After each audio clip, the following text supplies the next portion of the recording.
Hello, friends, and welcome to a brand new episode of Discourse in Magic. My name is Jonah, and in this episode, we sit down with Jamy Ian Swiss. Jamy is a magician, a magic writer, and a magic critic, and he's a pretty good one at that. In this episode, we talk about a ton of ideas that Jamy shares in all three of his books, as well as much, much more. Some of the ideas were ones that gave me challenge, but some of them were just ideas that I wanted to make sure were shared with the magic world. This was an incredible episode, a masterclass of an episode to help any magician, and I think you're really, really going to love it. I know I did. Here it is, a fabulous episode with the wonderful Jamy Ian Swiss.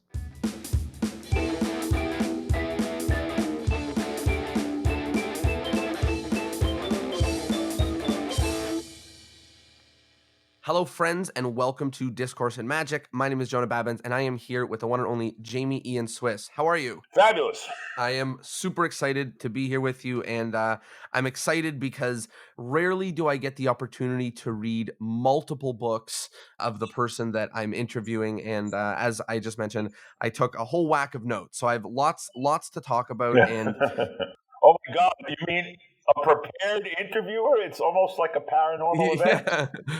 My friends that are near me know that I haven't stopped talking about like essays that I've read recently from your book. So I'm excited to dive into them. Let's start at the very beginning as we usually do. How did you get into magic? How did you get started in this? Well, I was a very shy and introverted only child.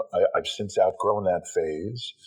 And so back in the day, my parents were always trying to introduce me to things to, as they used to say, bring me out of myself. And so by a young age, I was making art and writing, and I was a passionate reader, and I started playing music when I was about 7 years old. And my dad was shown a color vision box by a friend of his, and he was baffled by it and asked him where he could get such a thing. And the guy pointed him to Tannen's Magic, the legendary magic shop in New York City, which in those days was owned and operated by its founder, Louis Tannen, and it was in a legendary store on the top floor of the Wurlitzer building on 42nd Street, across the street from Bryant Park. And my dad went up there and asked about a color vision box, and he was sold the trick and shown the trick by Louis Tannen. And he came home and took my mom and me out to dinner at a local Chinese restaurant, and he performed the trick for me. Now, my father wasn't a magician, but he had a brilliant idea, and this is something I write about in an essay called Real Secrets in my first book. He had this really fabulous idea, which was to perform every trick for me once before teaching it to me. And because when you first become involved in magic, when you discover the secret, you're invariably disappointed by its simplicity, and it's hard to maintain your confidence in those methods when you're trying to perform these tricks. So my dad would always give me this touchstone to refer to. Well, remember how it fooled you. Remember how the magic felt. So he performed the trick for me at the dinner table, but he didn't teach it to me then. He waited till we got home later, and far from prying eyes, in this case of my mother, my dad gave me the secret. So I was about 7, and that's how it began. And for the next quite some time, it kind of continued like that. I would work studiously on a trick for a while, and when I'd mastered it, he would go to Lieutenant, and he would buy another one, like Dial X, the mental dial, and he would come back. He would perform it for me once. He would teach it to me, and we would go from there. And then when I was about 10, probably 9 or 10, he started to take me to the store from time to time on a Saturday. I was painfully shy, but I would watch studiously and save my money and put magic on my wish list. And, when I was 10, I did a assembly show for my elementary school with every trick I owned. And by the time I was about 11, I was starting to go into the city and go to the store myself, first on Saturdays, and just hang out and watch, ask questions, buy a trick. And then as I got older into my teens, I would go up on Thursday nights when the one night the store was open later. And these hours, Thursday nights and Saturday days, were like conventions. Anyone who was in town not only the locals who were always there, like Ed Michelle, Frank Garcia, people like that, but also anyone who was in town to do the Ed Sullivan Show, like Al Coran. And that's how it all began. Sounds like a varied take on the regular story, I think with a little bit more structure than the I was shown a trick I didn't and know how extraordinary it was what I was being exposed to. It's only now, really, at this advanced age, that I really look back. Even though I wrote that Real Secrets piece, which was in the 90s, which was an homage partly to Lou Tannen, I certainly have recognized the importance of these great mentors I had, starting with Lou Tannen, who taught me my first sleight of hand. He taught me sponge balls, then he taught me dice stacking, then he taught me the Don Allen chop cup routine. Later, another mentor who I met through Tannen's was a guy named Earl Johnson, who was known to everyone as Presto, and was a very important mentor in the Northeast. So I recognized for a long time how important these mentors were, and I've tried to act on the most important lesson they taught me, actually, the implicit lesson of paying it forward. And I've tried to be, in turn, a teacher and a mentor throughout my career. And yet, having said all that, I'm almost relearning this or grasping this on an even deeper level now, later in my life, when, as I age, my elders are leaving us, and I just lost, we just lost, and I just lost, one of the most important magic friends and teachers and of my mentors of my life, which is Johnny Thompson. And it really makes me think again. We never really know when you're in the midst of it how important these opportunities are going to be and these people are going to be. And even though I wrote this homage to Louis Tannen when I was in the 90s in that essay Real Secrets, and even though by midlife I thoroughly appreciated that and thought about it a lot and wrote that homage to Lou, still I seem to be re-grasping at another level of depth and significance at this age in my life when all of those mentors now are gone and leaving us in the magic world, and me personally just lost my most important, the last mentor of my life, which was Johnny Thompson. It gets me thinking about all of this again. And as it happens, coincidentally, when I was in Las Vegas to speak at the Johnny Thompson Memorial that was hosted at the Penn and Teller Theater, that evening I was invited to visit the Copperfield collection again, which I've been to several times, but not since the renovation. After having spoken about John that afternoon, when I went that very night to David's, and I don't know how much he wants out about this detail-wise. It's certainly been talked about generally, I guess. But he has constructed a remarkable tribute, a shrine, if you will, to Tannen's. And Tannen's is something that David and I share. We came up there almost at the same time. He was a little younger than me. He was a little kid. I was a bigger kid, so we weren't really friends back then. But I remember him as Divino, 10 years old, up at the counter on weekends, Saturdays. And he has constructed an enormously powerful tribute to Tannen's, and it just embodies and spoke back to me about how powerful these opportunities and these people have been in our lives. And I've tried to keep that alive in my own work throughout my entire time in magic. that's amazing. And it's amazing to be able to not only have that experience, but then, obviously later get a chance to look back on it with such great memories and think about those people now. Talk to me a little bit about the next steps in the journey. One of the things that we're really interested in this podcast is that turning point when magic just becomes a profession, or when you go from being in university for something to saying, hey, I should be a magician or whatever. So what was that turning point for you? So where my origin story is typical, the way that my route to being a professional performer is not typical at all. Because while my friends, in high school and college were doing birthday parties and so on. I was not. I didn't want to perform for kids even when I was one. And so I never considered doing magic professionally. It was just a passion, but a hobby.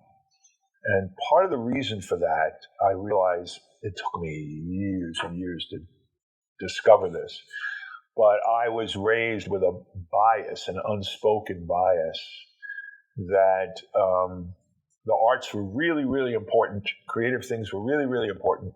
Hobbies were really, really important. But no sane person would ever even consider doing such things professionally. You went to college, you became a lawyer, a doctor, or something like that. And the dividing line between those two things was so hard and fast, it was an impenetrable brick wall, that it never occurred to me to question that, which is kind of a shame. But it just never occurred to me to question it. I had other skills that you would make money with. But I got tired of school at a young age. I'm an autodidact. I'm sort of self-taught and everything. I dropped out very early, and I just went out and had a life. By the time I was 19, I was, I had a girlfriend, a full-time job, in my own apartment. So who the hell wanted to go to a place where they treated you like a child, where in the rest of my life I was treated like an adult? So anyway, it never occurred to me. But I remained interested in magic, going to conventions and reading. I was a passionate reader. And then it wasn't until my mid-late 20s that I met Peter Samuelson at a Tannen's Jubilee, as it happens. Started hanging out with him and started a lot. And he was a pro. He had a theater degree from Stanford. He was a kind of an offbeat kind of performer who I saw do 10 minutes of close-up at Tannen's that just slayed me. Not just because it was good magic, but because it was a completely different approach that seemed adult and sophisticated and modern and theatrical, which is the title of his first book that I edited and wrote the introduction to, Theatrical Close-Up. And so I tried desperately to become his friend, and for a year, that took me a year because he didn't like hanging out with magicians. And it took me a year to talk him into hanging out with me. And then we became fast friends and colleagues. Today we've been partners, among other things, business partners of Monday Night Magic for over 20 years. Back then, I started to work with him as sort of first a technical advisor, then a writer. He was developing his stage show, and then eventually as a director. So I was really involved with him full time while I had a business going on during the day. And then when I got out of that business at about the age of 29, my wife at the time, who was a medical professional, said, "You know what? You're still young enough that if this doesn't work out, you can change. You can still find something else. But maybe you should take a year and try magic, and I'll support us, and so that you don't look back and wonder what might have happened." And so I took a year off. We built a room in the house. She helped me turn a room into the house into a magic room where everything was in one place: the library, the practice mirrors, a beautiful, practice table, all of that. And I locked myself in the room and went a little crazy for a year. And I pretty much stopped hanging out with almost anybody I knew except for Jeff Latta, who was a friend, a really close friend, and a contemporary, and a profound technical influence on me. He's the reason I became a technician. I was never a technician before that. I was just really well read. And I locked myself in the room and practiced for a year, and I came out the other end, and I booked two corporate holiday events, and the rest was magic ever since. I had to figure out how to start paying the rent again, so I had heard about Magic Bar, and I took a bartending class, and I started bartending in New York and doing magic, and so to help pay the rent. And that led on to other important things, obviously for me. But literally those two corporate gigs when I was 29, those were the first dollars I literally had ever made doing magic. I had never done a kid show. I'd never done any kind of professional work until then. And I have a pretty eclectic career, but most things I've done professionally ever since then have been magic related, with the exception of all the sort of writing and editorial things I've done that are not always related to magic, like with Amanda Palmer. I love that sort of you were given a little push to actually go for it, and that it worked, and that you plugged yourself into a lot of different places, and the rest, as you sort of said, is history. I want to start talking a little bit about some views and some ideas, and I wanted to give a little bit of a precursor to some of these, which is a lot of these concepts that I want to bring up are, some of them are things that I had been struggling with until either came upon a discovery, and then I found that echoed again in your books, or, reading it from your books has helped something that I'm struggling with, or, there's things that I think as magicians, no matter how many essays we write on it, we're still going to sort of struggle with. So the first one that I didn't realize would really stick with me for so long, that you touch on a lot, is whether or not it's fun to be fooled. So I'd love to know what you think. So is it fun to be fooled? Or are we sort of handicapping ourselves to do other theater by having to trick people? The essay you're referring to that triggered you on this, of course, is in Shattering Illusions. Yep. I think it might be in the very first essay, Why Magic Sucks. Uh, and one of the things I attack there is this assumption, this thing that is inanely repeated, that it's fun to be fooled, which is just ridiculous. I'm a little hyperbolic in that essay because I go so far as to say, is it fun to be sold a lemon? Is Right. a new car that turns out to be a lemon? Is it fun to be deceived by your partner who's cheating on you? Is it fun to elect a president of the United States who is a criminal? Turns out that's timely again. I was referring to Nixon. And, granted, that's a little hyperbolic because it's a different type of fooling. But the fact of the matter is that the experience of being fooled in magic is a disconcerting one, at very least.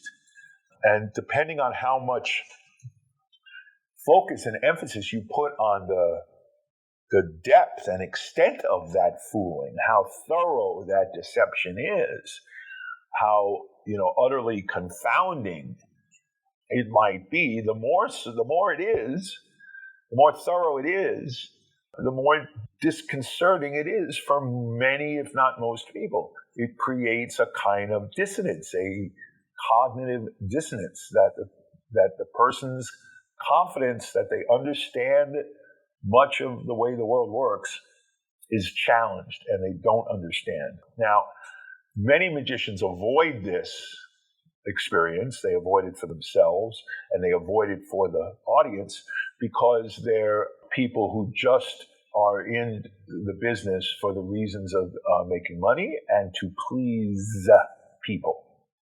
And if your goal is to please everyone, then no one will ever be passionate about what you're doing.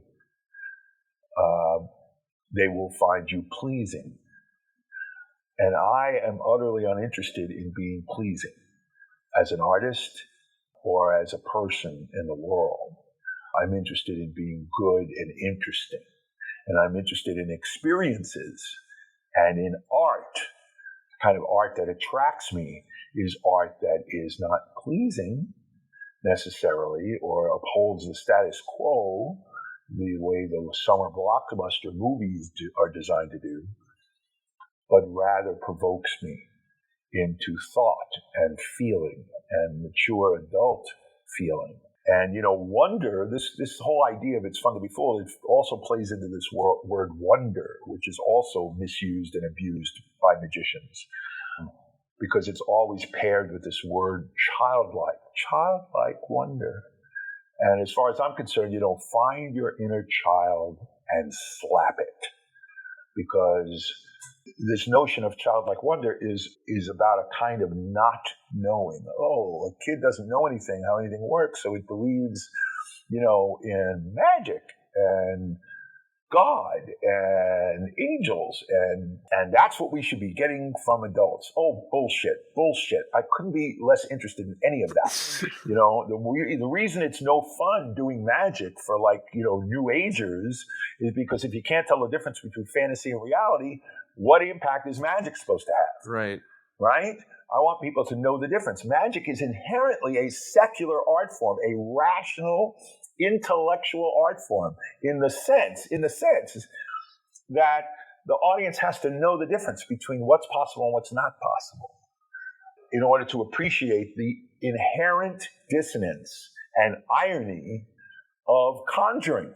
Conjuring is a rational art, and by such it is provocative, inherently provocative. But as Max Maven has said, magicians have taken a potentially provocative art form and in the 20th century rendered it trivial. And they've rendered it trivial by, a lot of the times, there's different ways to render it trivial, but one of the biggest things you see every day is making fun of it. The performer making fun of himself and of the magic. Just to pause, just so I can understand. So when we're talking about, is it fun to be fooled? Your sort of take on it is that, maybe we're not looking for fun. Maybe we're looking to use fooled to do something else and strong.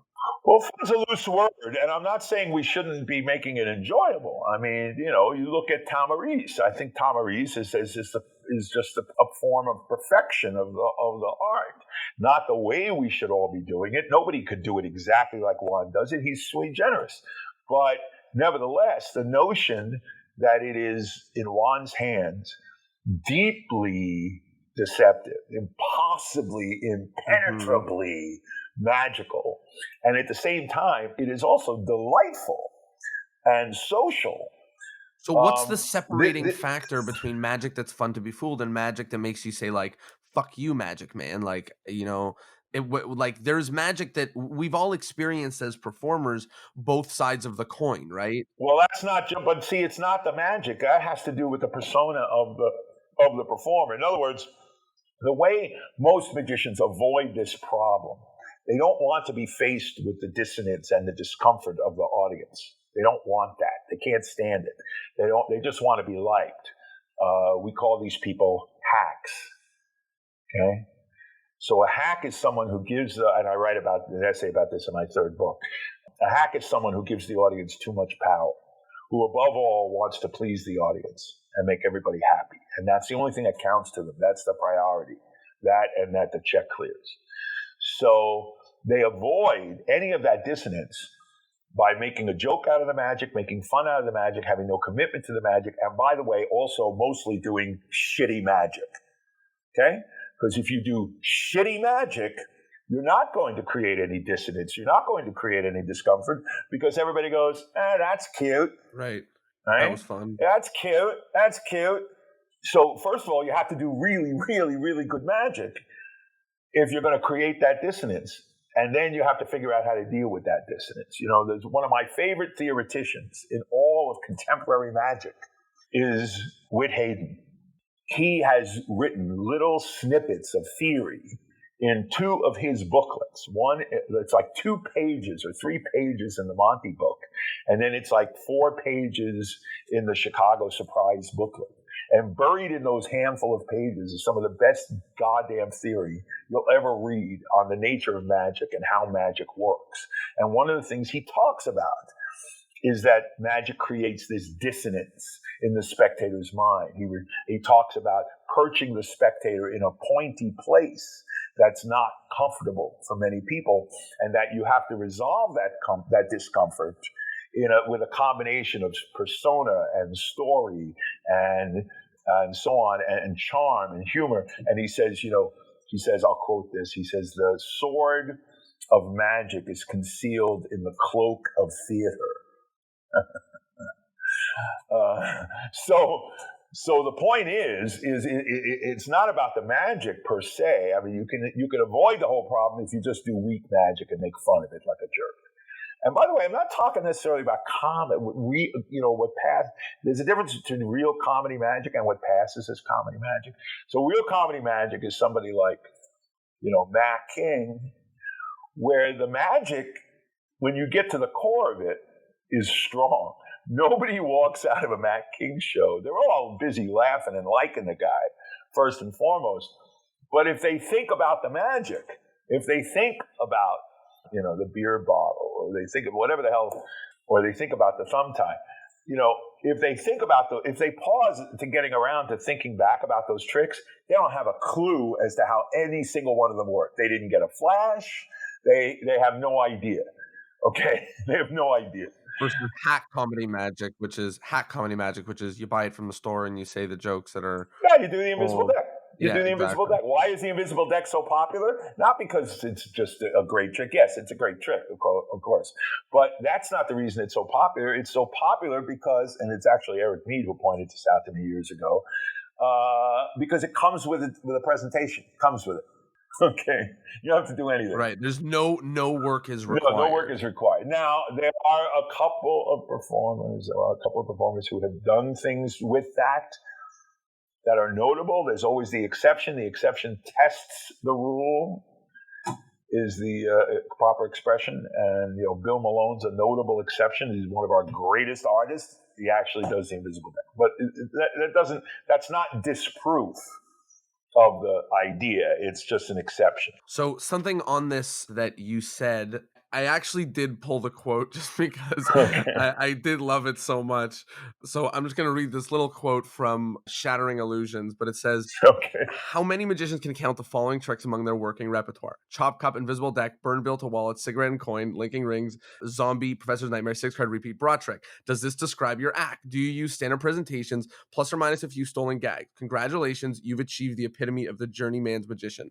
12 tricks and a job. That and a few balloon animals is all you need to make a buck in this racket, and it beats going to trade school. Now, please return to updating your 4-color brochure and loan the rest of this meditation to someone who would like to do something original before he dies. So, Mike. I remember. I sort of remember that. I mean, I definitely remember. The idea of the list of tricks, but I haven't read that in decades, and I love the way that ends. There's a few quotes in here where you really push the knife and you twist it too.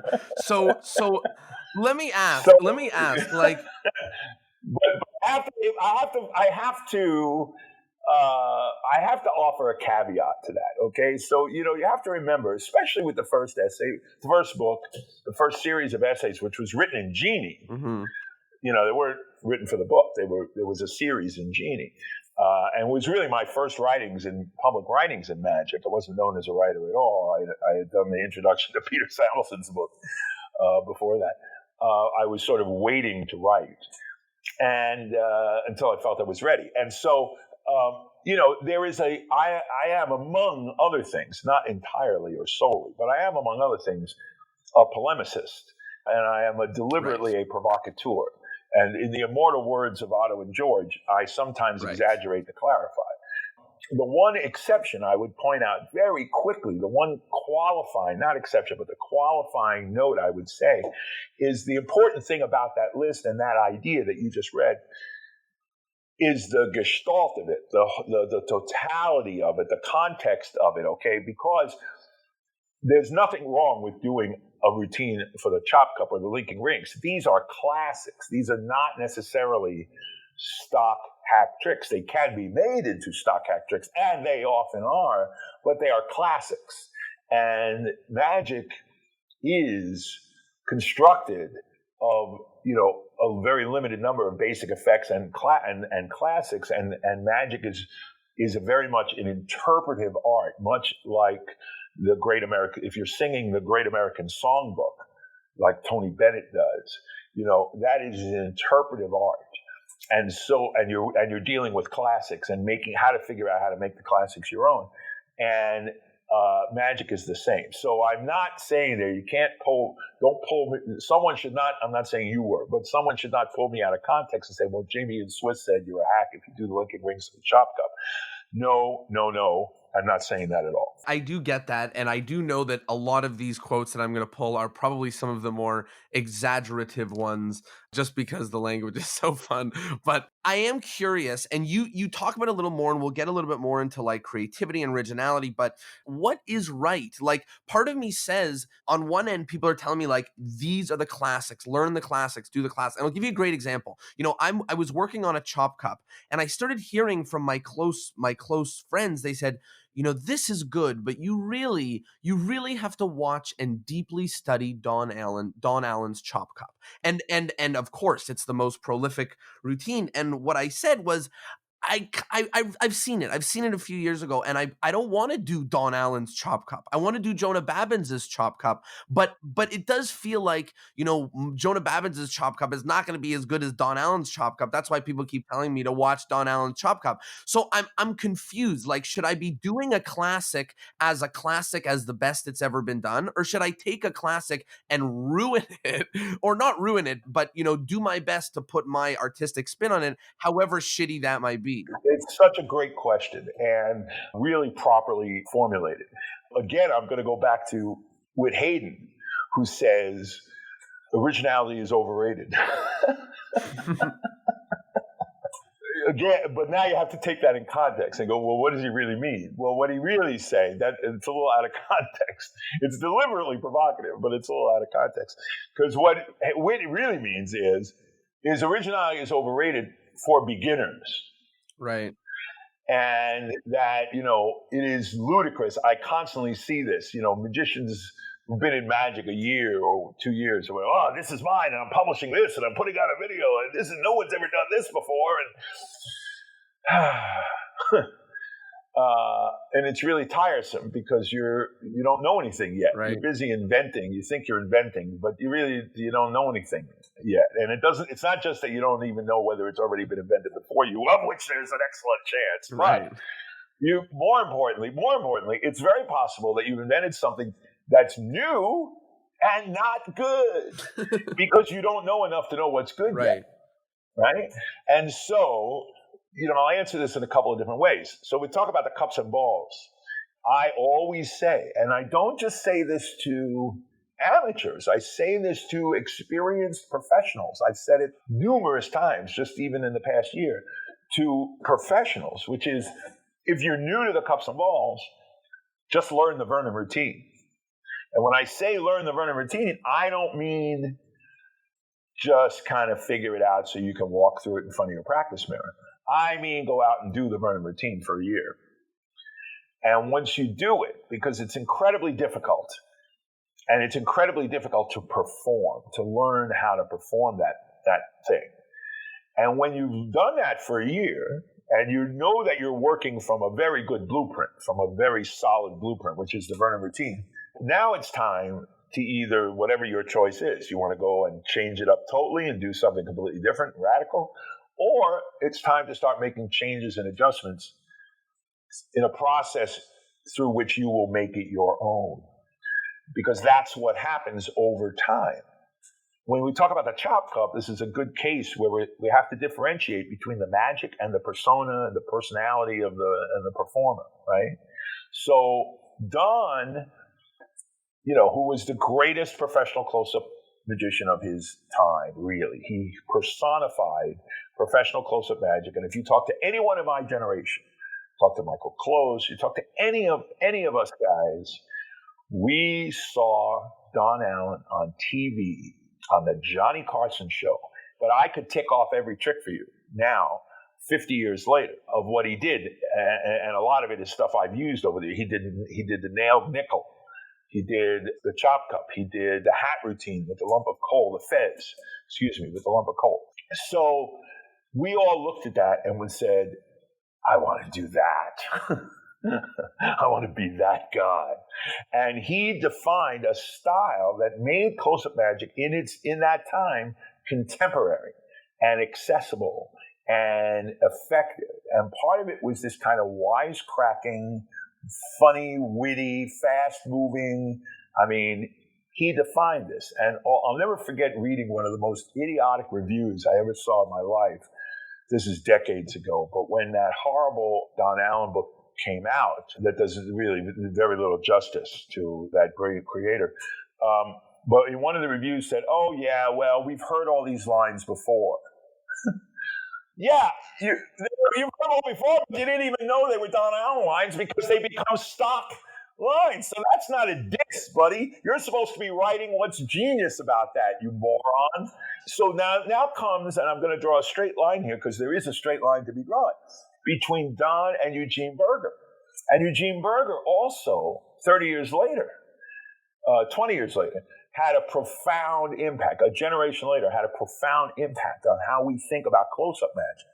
And he certainly had a profound impact on me, just as Don Allen did, because I was going pro right around the time that Eugene was coming on the scene, and he and I became friends. And his first book changed my life, and I read it 100 times. But Eugene Berger was Don Allen in spirit drag. And Eugene would be the first to tell you this. I think he actually did eventually go public with this one. I think he wrote the intro to the book, if I'm not mistaken. But Eugene and I had talked about this many times before that, because he watched his parents would take him to a restaurant in Chicago. He could see Don Allen perform up close. And Eugene, before the mystery school years and before the over promotion of the notion of story, which really distorts Eugene's work and our perception of Eugene's work. Storytelling does not define Eugene Berger's magic at all. But Eugene was a worker. He was a working commercial motherfucker, okay? And, you know, I was out on gigs with him. I worked with him. I followed him around his own gigs. That guy did card tricks for a living in any circumstance. It was killer. And part of it, a big part of it at its core was he was doing Don Allen, his version. So he ignored the persona. He did his own persona. He took away the wisecracks. He took away the challenges. But his effects were direct and powerful. And his methods were practical and uncompromising and foolproof. And his work was deeply interactive with the audience. These are all characteristics of Don's work. And Eugene took that influence and ran with it. So when we talk about the chop cup, Don's chop cup is a mystifying routine, a surprising routine. It's not a magical routine. It doesn't feel magical. You know, he never does a vanish. There's not a single vanish in that routine. And so even though that was the first cup and ball routine I ever learned, and I did it a lot, and I did it for grown-ups when I was like 13 years old, and I was fooling them with double loads and all that, frying them. And I didn't realize why some of them would get so pissed off because, you know, the kid, you know, I always say I had all the qualifications to achieve excellence in magic. I was a fat four-eyed kid with a speech impediment. And that's true. That's all literally true. And sometimes they'd get pissed off because the fat four-eyed kid with a speech impairment was frying their asses and then wouldn't tell them how it was done. But the thing about it is, when I look back now, eventually I came to understand, as much as I love that stuff, Don's routine is Don's routine. And it's informed by Don's persona. And if Eugene Berger was doing the chop cup, which he didn't do, but if he was doing the chop cup, it would have been informed by his persona. It would have a completely different tone and feel, although I guarantee you the methods would be and the effects would be just as clear and concise and practical. So this is the problem, by the way, speaks directly to the problem of learning from video. Because in learning from video, you cannot help but be influenced by the persona and style of the performer, especially if it is strong, right? Whereas if you're learning off the page of the book, and I know this is just a tiresome thing for people to hear at this point, but I'll say it again anyway for the umpteenth time. If you're learning off the page of the book, you have to fill in with your own self and your own imagination and all of that. I think video is great to see how certain sleights should look. I didn't need it because I went to lectures, live lectures, not online lectures, live lectures, and I hung around magicians at lectures and at conventions, and I learned directly, gradually, from those who were willing to share with me. But you learn how the sleights look, and you be inspired by great performance. You know, I look at a lot of video, but I'm looking at classic video for performance, to enjoy the performance, that's all. Then I want to walk away and back away from that. So yeah, the chop cup, you look at the Don Allen routine, sure, but what about the Ken Brook routine? You watch Paul Daniels do it. It made his career coming up in the men's clubs, doing the Ken Brook routine on stage. It's a masterpiece. It's every bit the masterpiece that Don's is.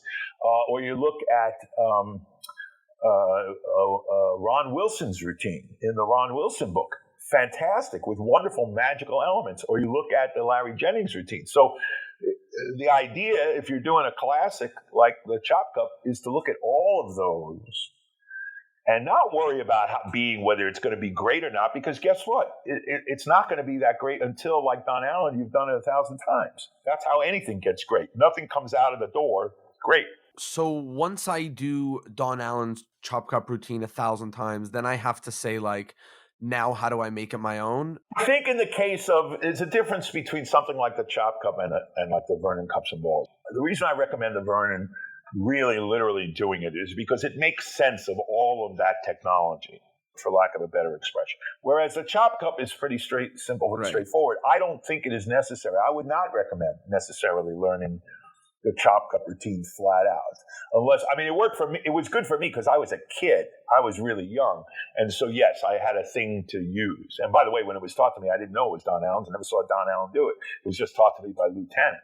But I think in this case, as an adult, with the Chop Cup being a fairly simple and straightforward thing, I would not say you have to learn the Don Allen routine intact before you move on to anything else. I would say it's more important to recognize how deeply influenced and that routine is by his personality and his style of approach.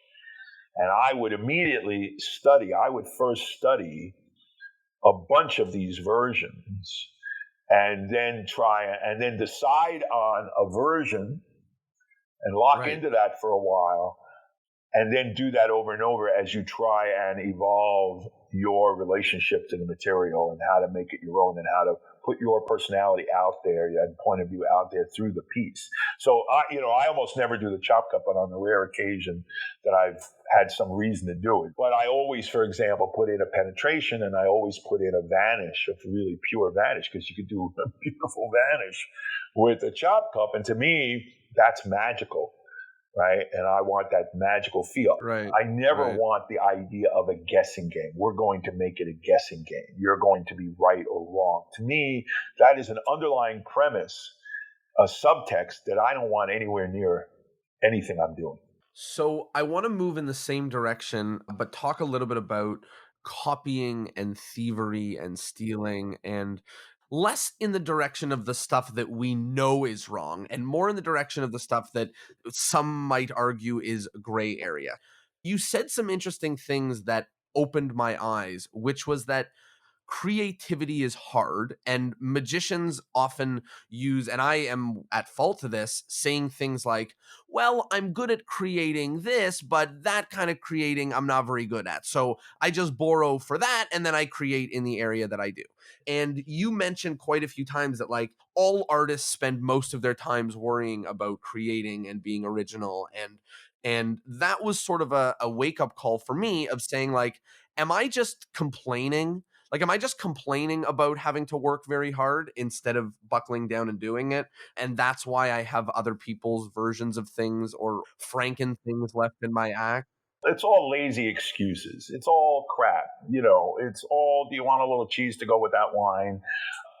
Life's a bitch, toughen up. Or pick something, or as Vernon was often want to say, although he was usually talking on the technical side, but he says, like in the Vernon Touch chapter of the Vernon Book of Magic, he says, if you don't like practicing, maybe you should take up something else. I remember being on an early online discussion group in the early 90s. And I remember, some guy coming on and saying, well, I'm not as lucky as you and Eugene Berger. You just write this stuff, create original presentations. I'm not as lucky as you. And it's hard. And so, fuck you. I'm not lucky, moron. I just work much harder than you. I work really, really fucking hard. So hard, you are probably too lazy and stupid to imagine how hard. And yeah, being original and being creative is hard work. The blank page is a terrifying thing.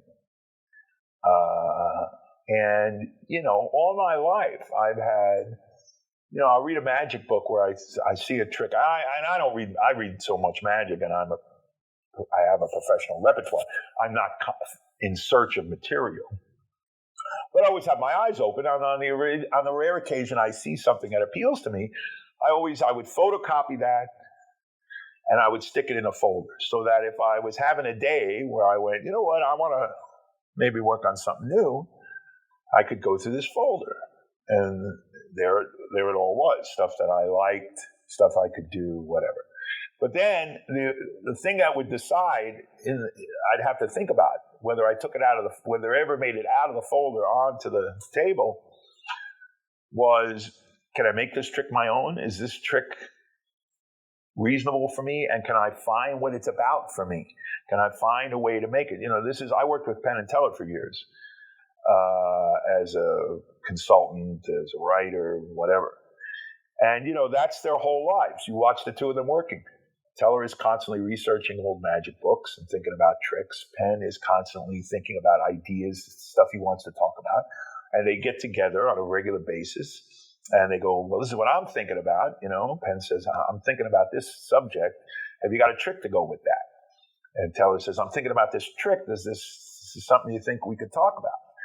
And most of the time, the answer is nope. Right. But from time to time, right. the answer is, oh, wait a minute. I think I got something on that. And now you're on the path to creating a Penn and Teller trick, right?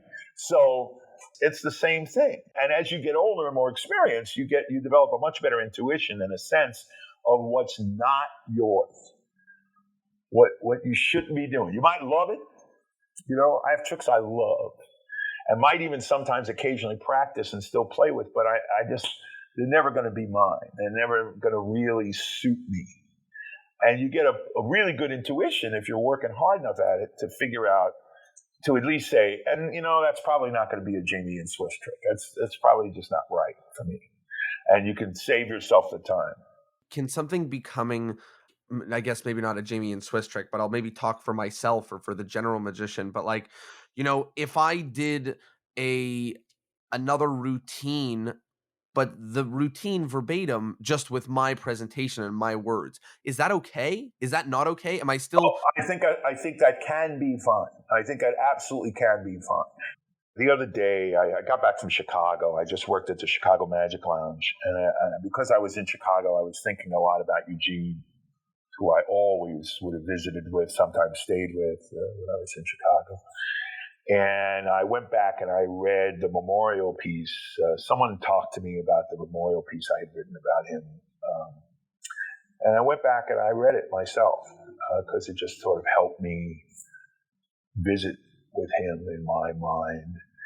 And in that piece, I quoted something that Eric had said right after Eugene's passing, which was that it was a conversation that he had many years before with Eugene, in which he came to understand and overcome a confusion and frustration before that original presentation and point of view and interpretation was genuine originality and genuine creativity and genuine artistry. And again, because of what I said before, that magic is largely comprised of classics like the Great American Songbook.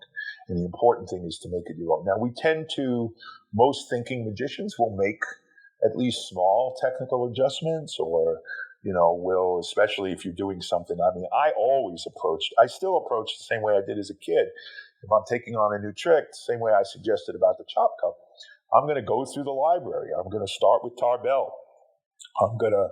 These days, I'm going to go to Dennis Baer's Conjuring Archives. He makes it easy for you. And, I used to have to figure it out myself. And I'm going to find every damn version I can.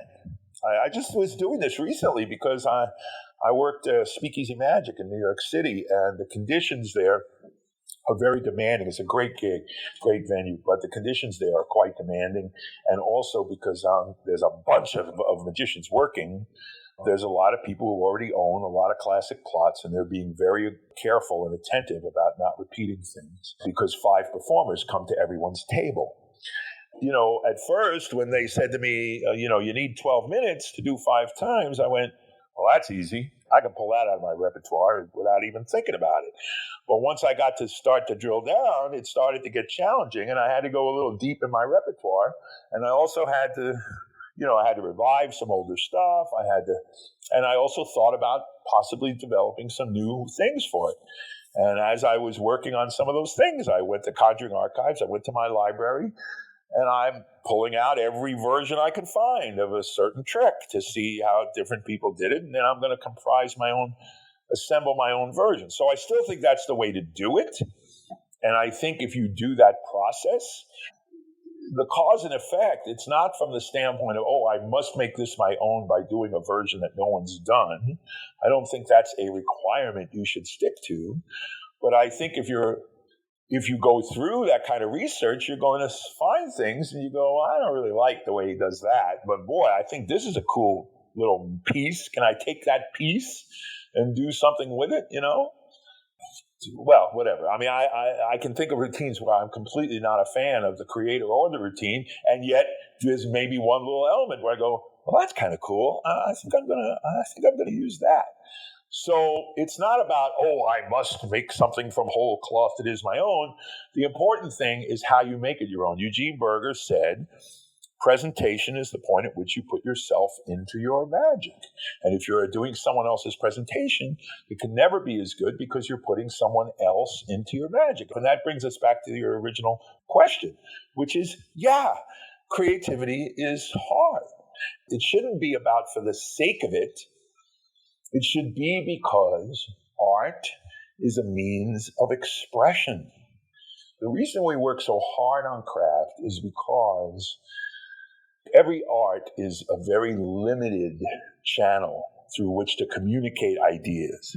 It's really hard to communicate ideas through a painted canvas or a musical composition. It's really hard. Or a magic trick. And you can't communicate just any idea through any one of these media. Some media are more inclined towards certain kinds of ideas than others. Jazz is a notoriously intellectual art form. You can't communicate the same ideas through jazz that you might through a painting, or you might through literature, or you might through dance. Some arts and media lend themselves to certain kinds of ideas rather than others. And so what you do is you learn the hell out of craft, because craft is a vocabulary.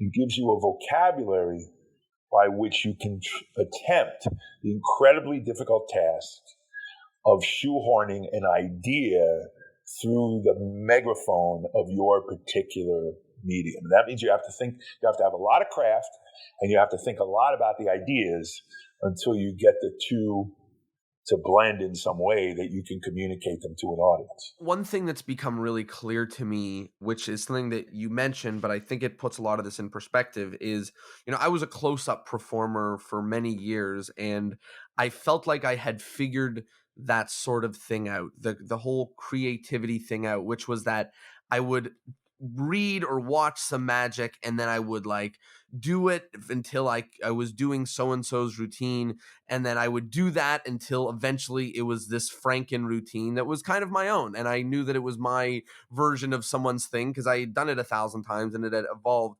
And then I moved to the stage and I started floundering again. And I had to start at ground zero, and I started realizing that I'm using the lines and the mentalities and the personas of people that aren't me. And to be honest, I've been doing it for a few years now, and I really still haven't feel like I've figured it out the way that I feel like I have in close-up magic. And I'm running into all of these things all over again. And that's what's so interesting about it, is we feel like we've internalized it. I know when I see someone's magic, my own or otherwise, how much work they've put into it, but ourselves, as soon as you change formats, as soon as you change the style that what you're doing, you have to start at ground zero again. You start all over again. Absolutely. You start all over again. And your struggles in this are by no means unusual. Mm-hmm. The fact of the matter is, I mean, I certainly went through that. I was a professional close-up performer. I was a magic bartender. And when I first started to have to get up on platform, it was a whole new world. I had the good fortune to become a magic bartender, and that let me perform like crazy and get, thousands of hours of flight time. And I did not have the same opportunity for stand-up. And because I was making a living as a close-up performer, I made the mistake of being conservative about what stand-up opportunities I took in the early years. Because since I was getting good money as a close-up performer, I didn't want to work cheap or free or whatever for stand-up. But part of that thing of starting over again is you should take that same business attitude, which is just get the hell up on stage. And I should have done that, and I didn't. And so my progress was much slower.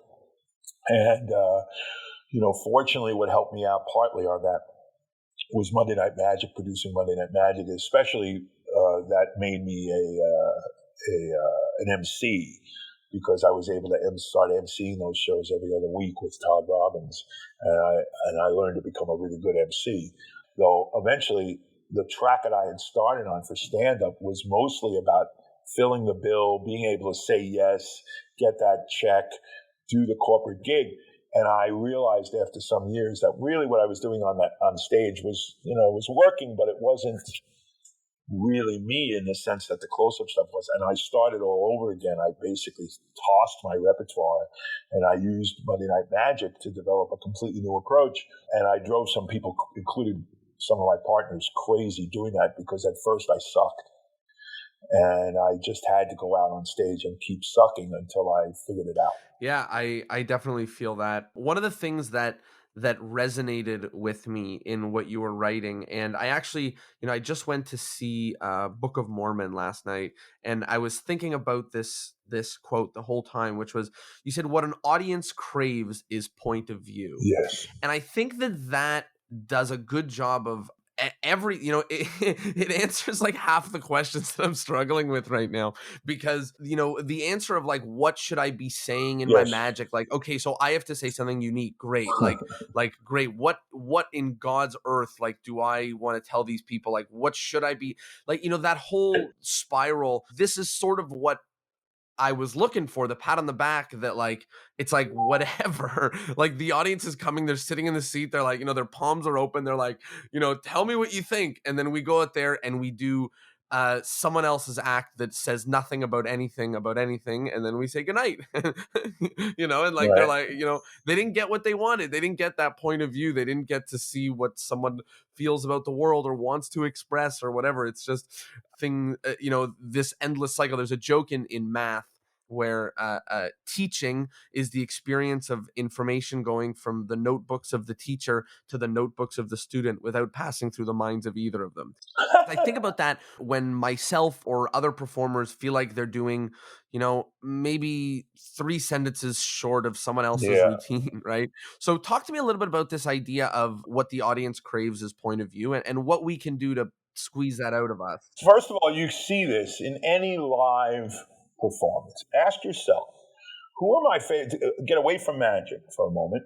Who are my favorite live performers? If you talk about your favorite performers as stand-up comics or singer-songwriters, these are 2 fields where a person is standing on stage and speaking their own work, right? The ones that you really like the most are the ones that have these clear points of view that speak to you, right? But they can't really speak to you. You can't just say, oh, I like what they say. There's a deeper level of it, a primary level first, which first is they're clear. They have a clear point of view.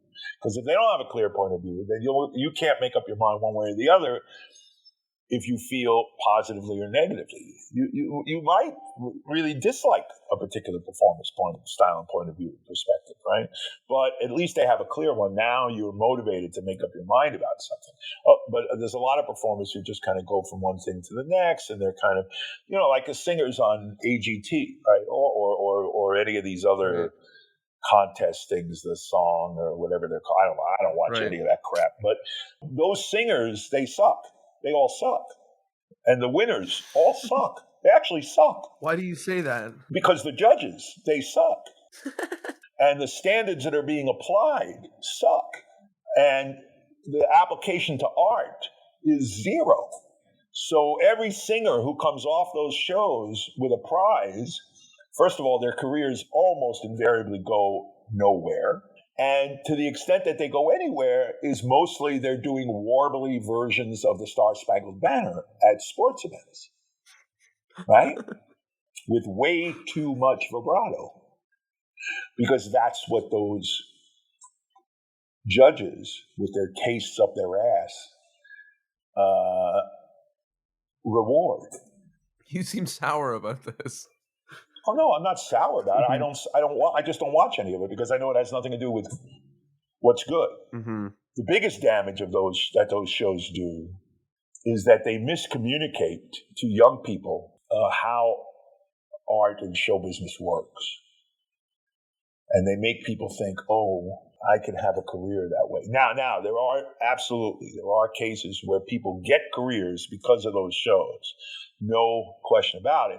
It happens, but the question is, do those careers sustain? What do you tell someone who has internalized this idea of point of view and said, okay, I get it, I feel it, the audience wants me to say something, they've come to hear my thoughts on the world, what thoughts would I... We don't necessarily want to hear your thoughts on the world, but we are interested in what you like and what you think about what you're doing. So we want you to do things that you actually care about. We want the notion, we want to feel that you give a fuck about what you're doing and why you're doing it. And you have some notion of why you're doing it. And we can feel your passion for that, right? And you can tell us something about why that is, you know? So, I mean, magic is filled with yammering idiots who obviously don't give a flying fuck about what they're doing, and they really don't care about what they're saying. They think presentation is noise from the mouth that you're required to make because somebody told them that, right? You gotta say something. So let's say some useless garbage that we don't care about. And the thing is, everything you say and do, and let's emphasize, I do mean everything. Every single word out of your mouth, every single action, every single choice you make communicates something to an audience. Now, you may not be aware of that. I find it a good practice to try and be aware of that and be in control of that, right? But whether you're aware of it or not, or whether you're just a blithering idiot, the audience is still drawing conclusions. And one of the conclusions, to speak to your question, that they are going to quickly draw from most performers is, oh, this guy is not listening to what he's saying. He doesn't really care about the words he's saying. Therefore, and they will just intuit this immediately. And they intuit, oh, I don't need to care about what he's saying. I can tune him out. I don't have to listen. I'll just watch and see if I can figure out the trick because he hasn't given them anything else to do. And that's why that kind of performer often gets faced with those kinds of challenges, right? Because you actually haven't given the audience anything else to engage with, you know? And it's clear. I wrote an essay years ago about how we deal with audiences, right? How we insult the audience. And I don't mean insult them literally with all those horrible lines we use, but I mean implicitly by insulting their intelligence, right? Like, it drives me crazy to see an adult person turn to another adult person, worse yet, a man to a man, and say, here, blow on this. What the fuck are you doing? What world do you live in that you think that makes sense and that matters to someone? We know you're an idiot. Now it's a question of how much of an idiot are you? But they haven't given any thought to the implications of what they're doing. And this is part of a real problem of why magic is not taken seriously, because magicians do that, because they routinely insult the audience's intelligence. Would you like to learn how a trick works? I'm going to explain to you the workings of this classic effect of magic. Okay, every idiot in the room immediately knows, well, that's not true. That's not going to happen.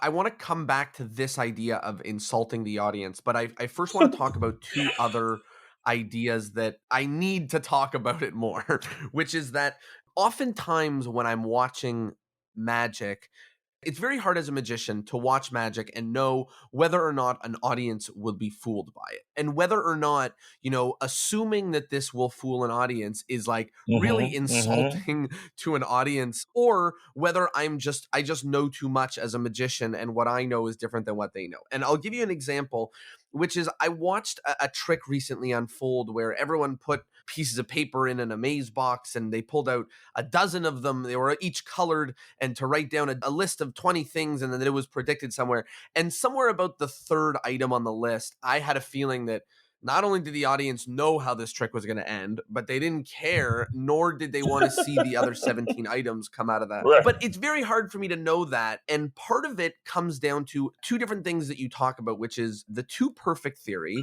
the Uh-huh. method is not the trick. And I wrote other traps. And they're traps like this that magicians fall into. They don't realize, they think they're being extra smart, but I think instead they end up Uh-huh. insulting the audience. They think like, wow, this means that they must realize that there's no way that this could be done so that it's a miracle. But instead, you're doing the opposite. You're walking them to the solution, them saying, Yeah. oh, is he going to predict it at the end? Okay, well, that ding dong Yep. clearly isn't a mind reader, so he must have Yes. known what was Yes. in the Yes. box Yes. before it was in there, right? Like, and we walk them to the Yes. solution because so talk about that. Like, how Oof, do we well, protect from that? you've How do we invoked stop doing the that? two perfect theory and the method is not the trick. Two of my really sort of my favorite essays, but also two of the deepest ideas in magic. Because Of I course, almost of don't know course. where to begin because you. Let's maybe begin at like explaining for people that don't know what the two perfect theory is. So the two perfect theory was first explicitly articulated as such by Rick Johnson in a famous essay in the Hierophant, where he basically offered the statement that some tricks, some effects by dint of their perfection become imperfect, and the corollary, some tricks by dint of their imperfection become perfect. And what he meant was that if the method is so constructed, the method and effect is so constructed that the only possible explanation is the method you use, that can drive the audience, the thinking spectator, directly to solving that method. Okay? Now, by the way, it should be said historically, Rick is not the first guy who thought this way. Vernon was known to think about this way, although he did not write about it extensively. But also, there was a comedy magician, and I'm terribly sorry, the name is going to go out of my head at the moment, but it's footnoted in my essay.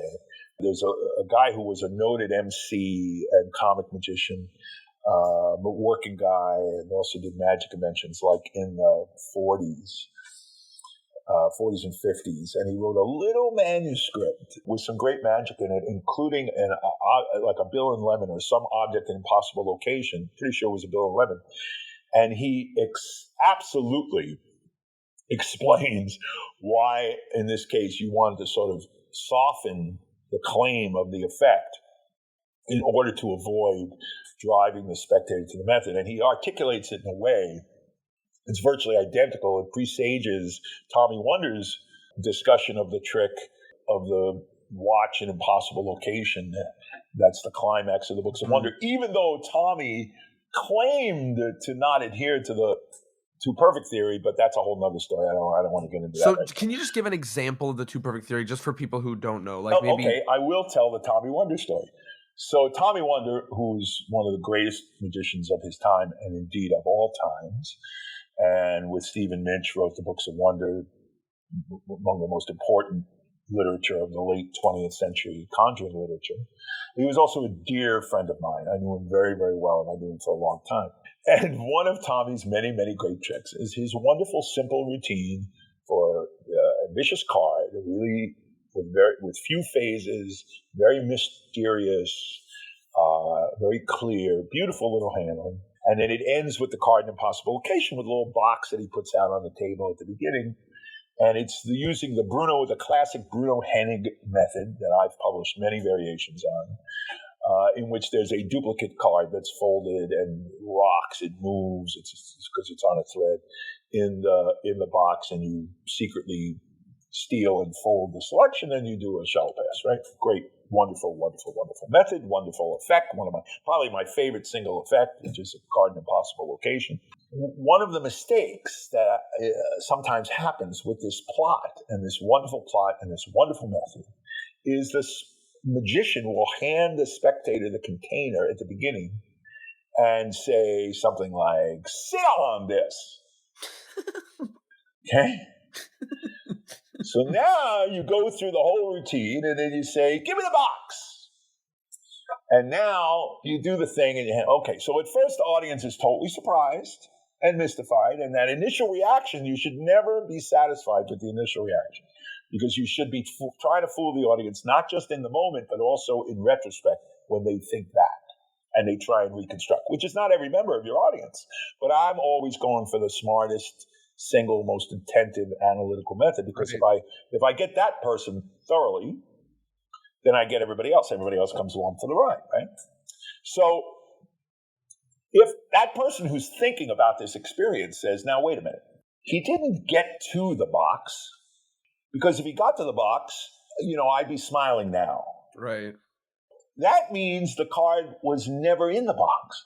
If the card was never in the box, it must have been. And now you forced the spectator at the method they never would have figured out if you softened the claim. Now, softening the claim, Rick Johnson talks about there's two ways to address this. One way is to soften the claim. The other way is to up the evidence, right? Meaning clean up the method. In this case, the only thing you can do, I think, is to kind of soften the claim slightly so that the audience will fool themselves. And if you leave it out there, now you create this question in their mind.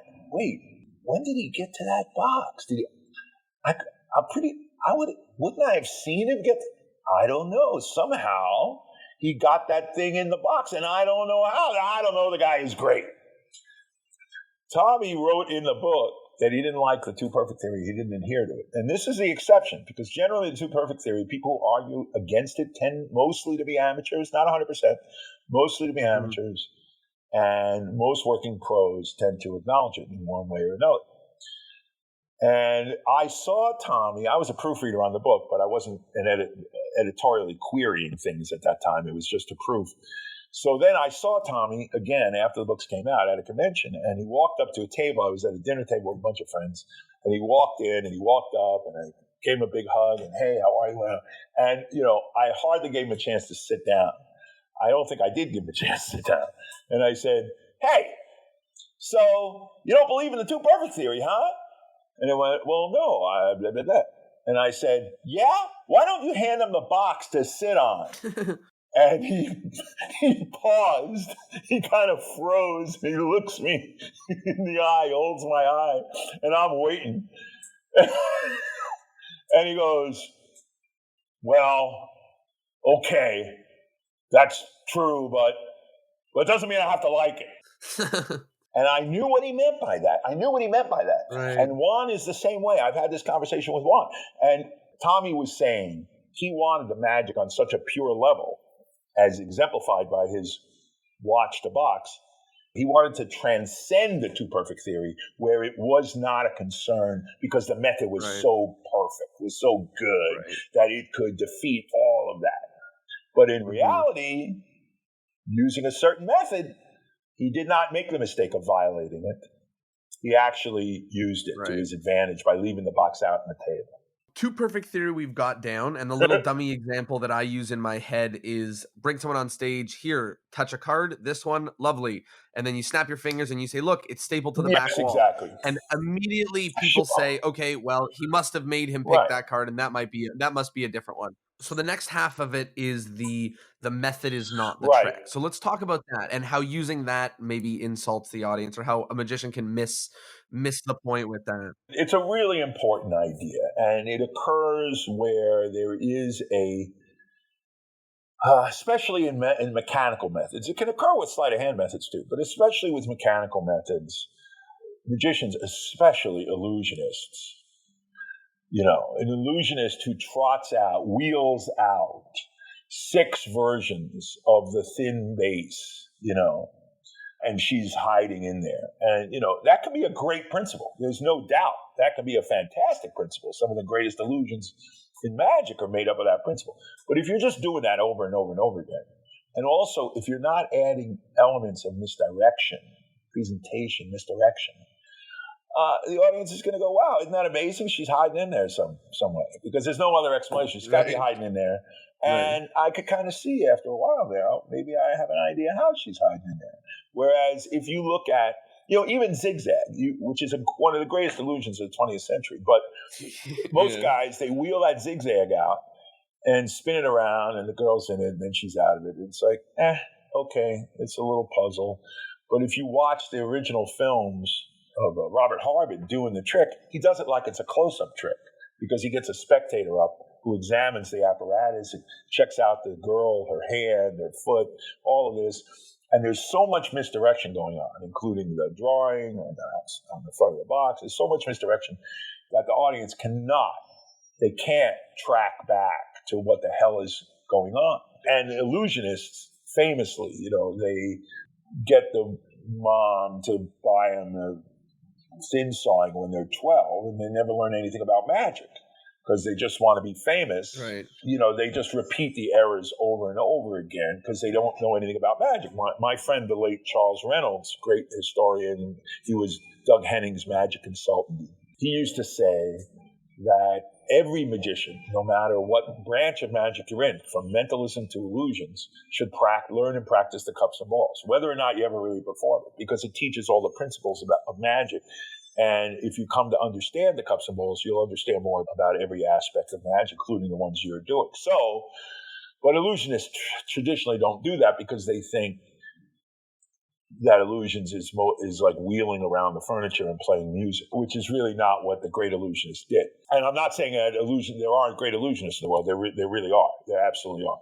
But there's just not many, because it's really hard. It's one of the hardest branches of magic there is, because it's really hard to draw a connection for the audience, a convincing connection between the performer and what's going on in the box, right? That's the hard part. In the kind of magic that more of us do, this mistake often happens with a trick like the egg bag or the linking rings. Because there is a mechanical principle at work, magicians often make the mistake of thinking that's the trick. And now you just exploit that method over and over again, and you'll fool the audience. Not true. That method is primitive, like most methods. Most magical methods are pretty primitive and ugly, as Jim Steinmeier has often written about.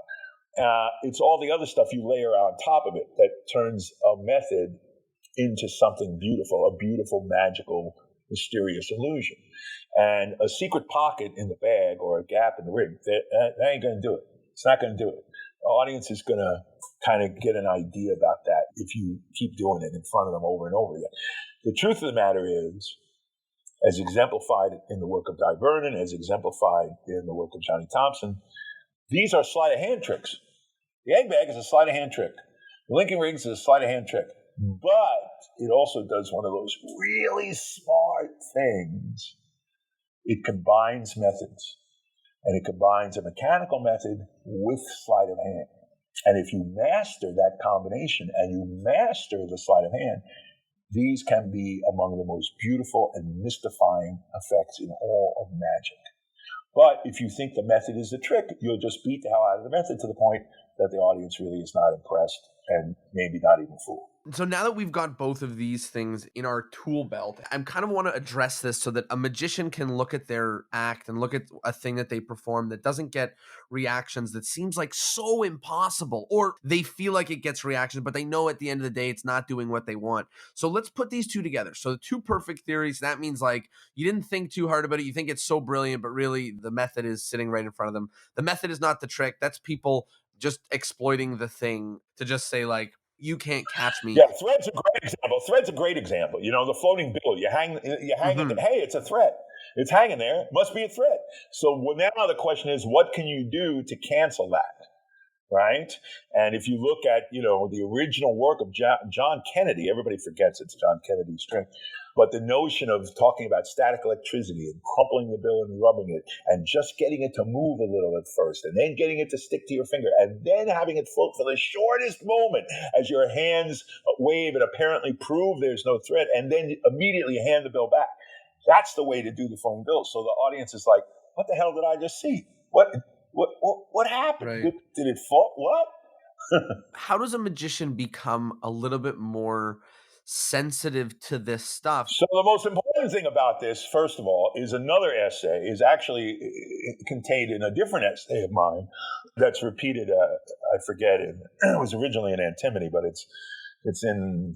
I think it's in the second book, Devious Standards. I think, which is about empathy. Yes. So empathy is really the most important skill of all here that we're talking about, because empathy is the ability to recreate another mind other than your own.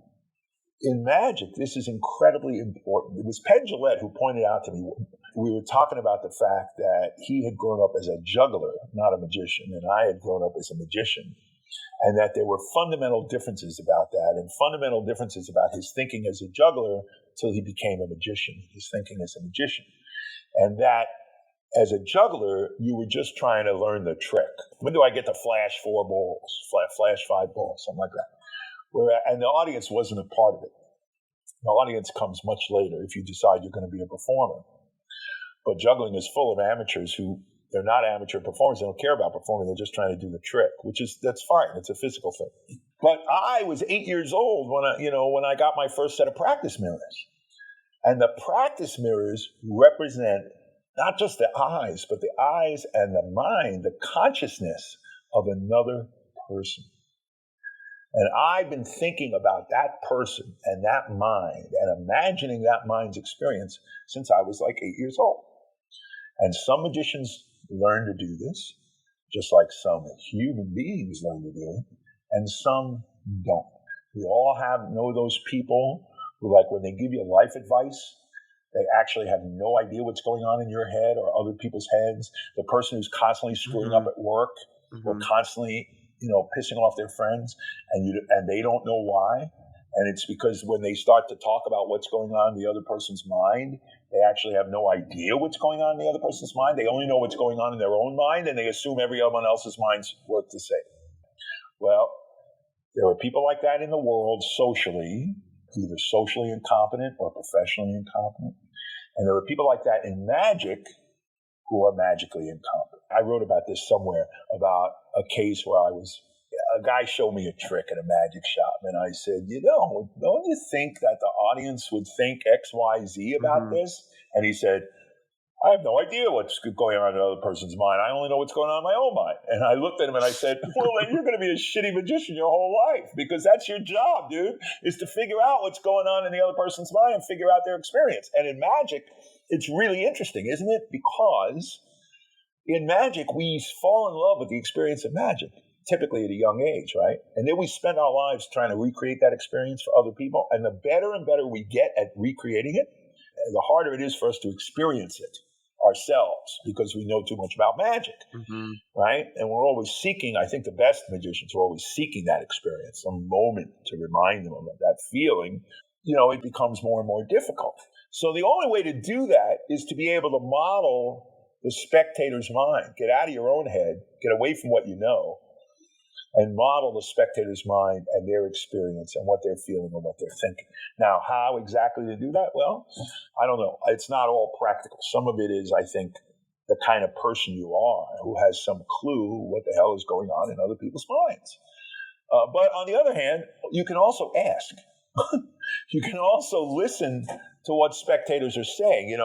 Stanley Jacks, Dr. Jacks, he would go to the bathroom, the public bathroom in the restaurant after performing, and he'd sneak into his stall and he'd wait to overhear people coming in and commenting on the work, because then he would hear what they were saying. And in my early years at the Magic Castle, I would do the same. I would have instantly, when the close-up show broke, I would immediately step out and run to the bathroom, which is only a few steps to the men's room, and I'd hide in the stall. And I'd listen to what these people would say, because that's when you really find out. What they say to you right away doesn't really matter very much. Because first of all, sometimes they're really excited Right. and surprised and they're all of that. And also people just lie because they're polite. So to figure out what they're really thinking and feeling, you kind of have to wait till they sink back and they have time to really relax and kind of think about it.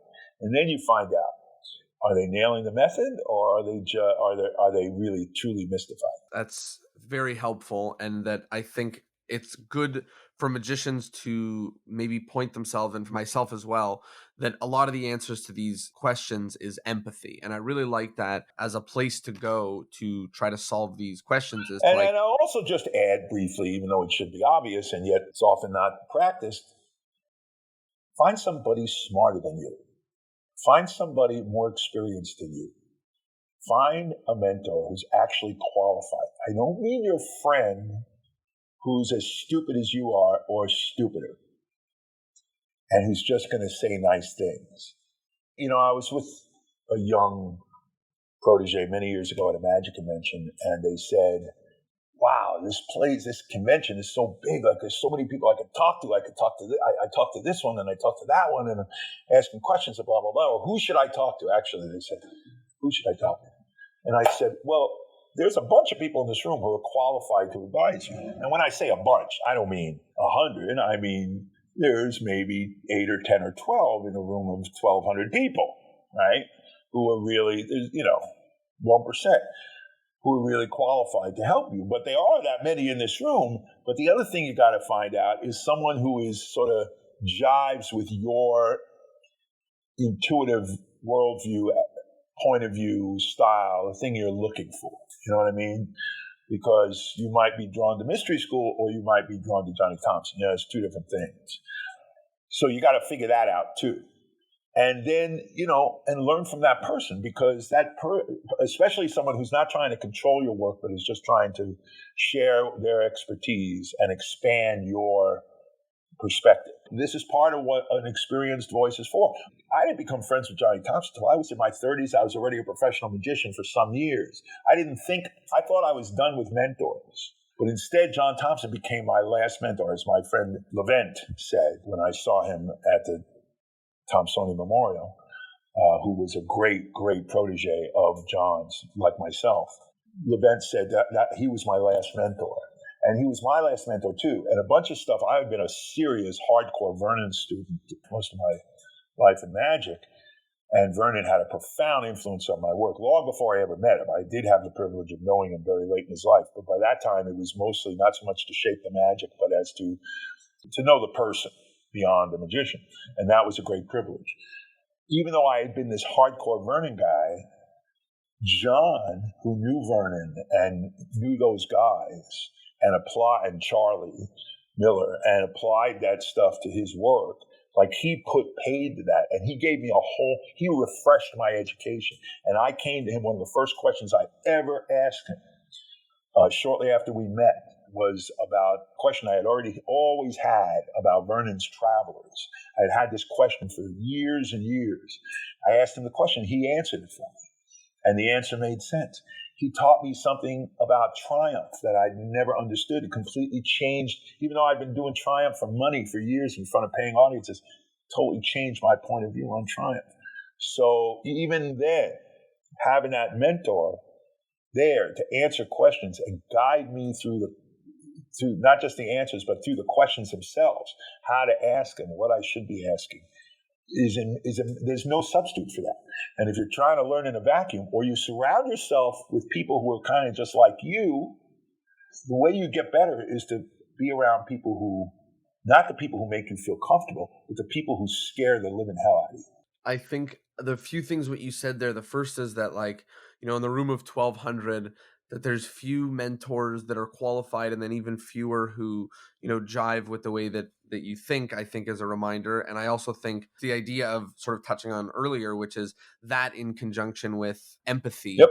are two proper tools to really strengthen your magic at a rate that we don't see a lot. I wanted to very quickly talk about mentalism.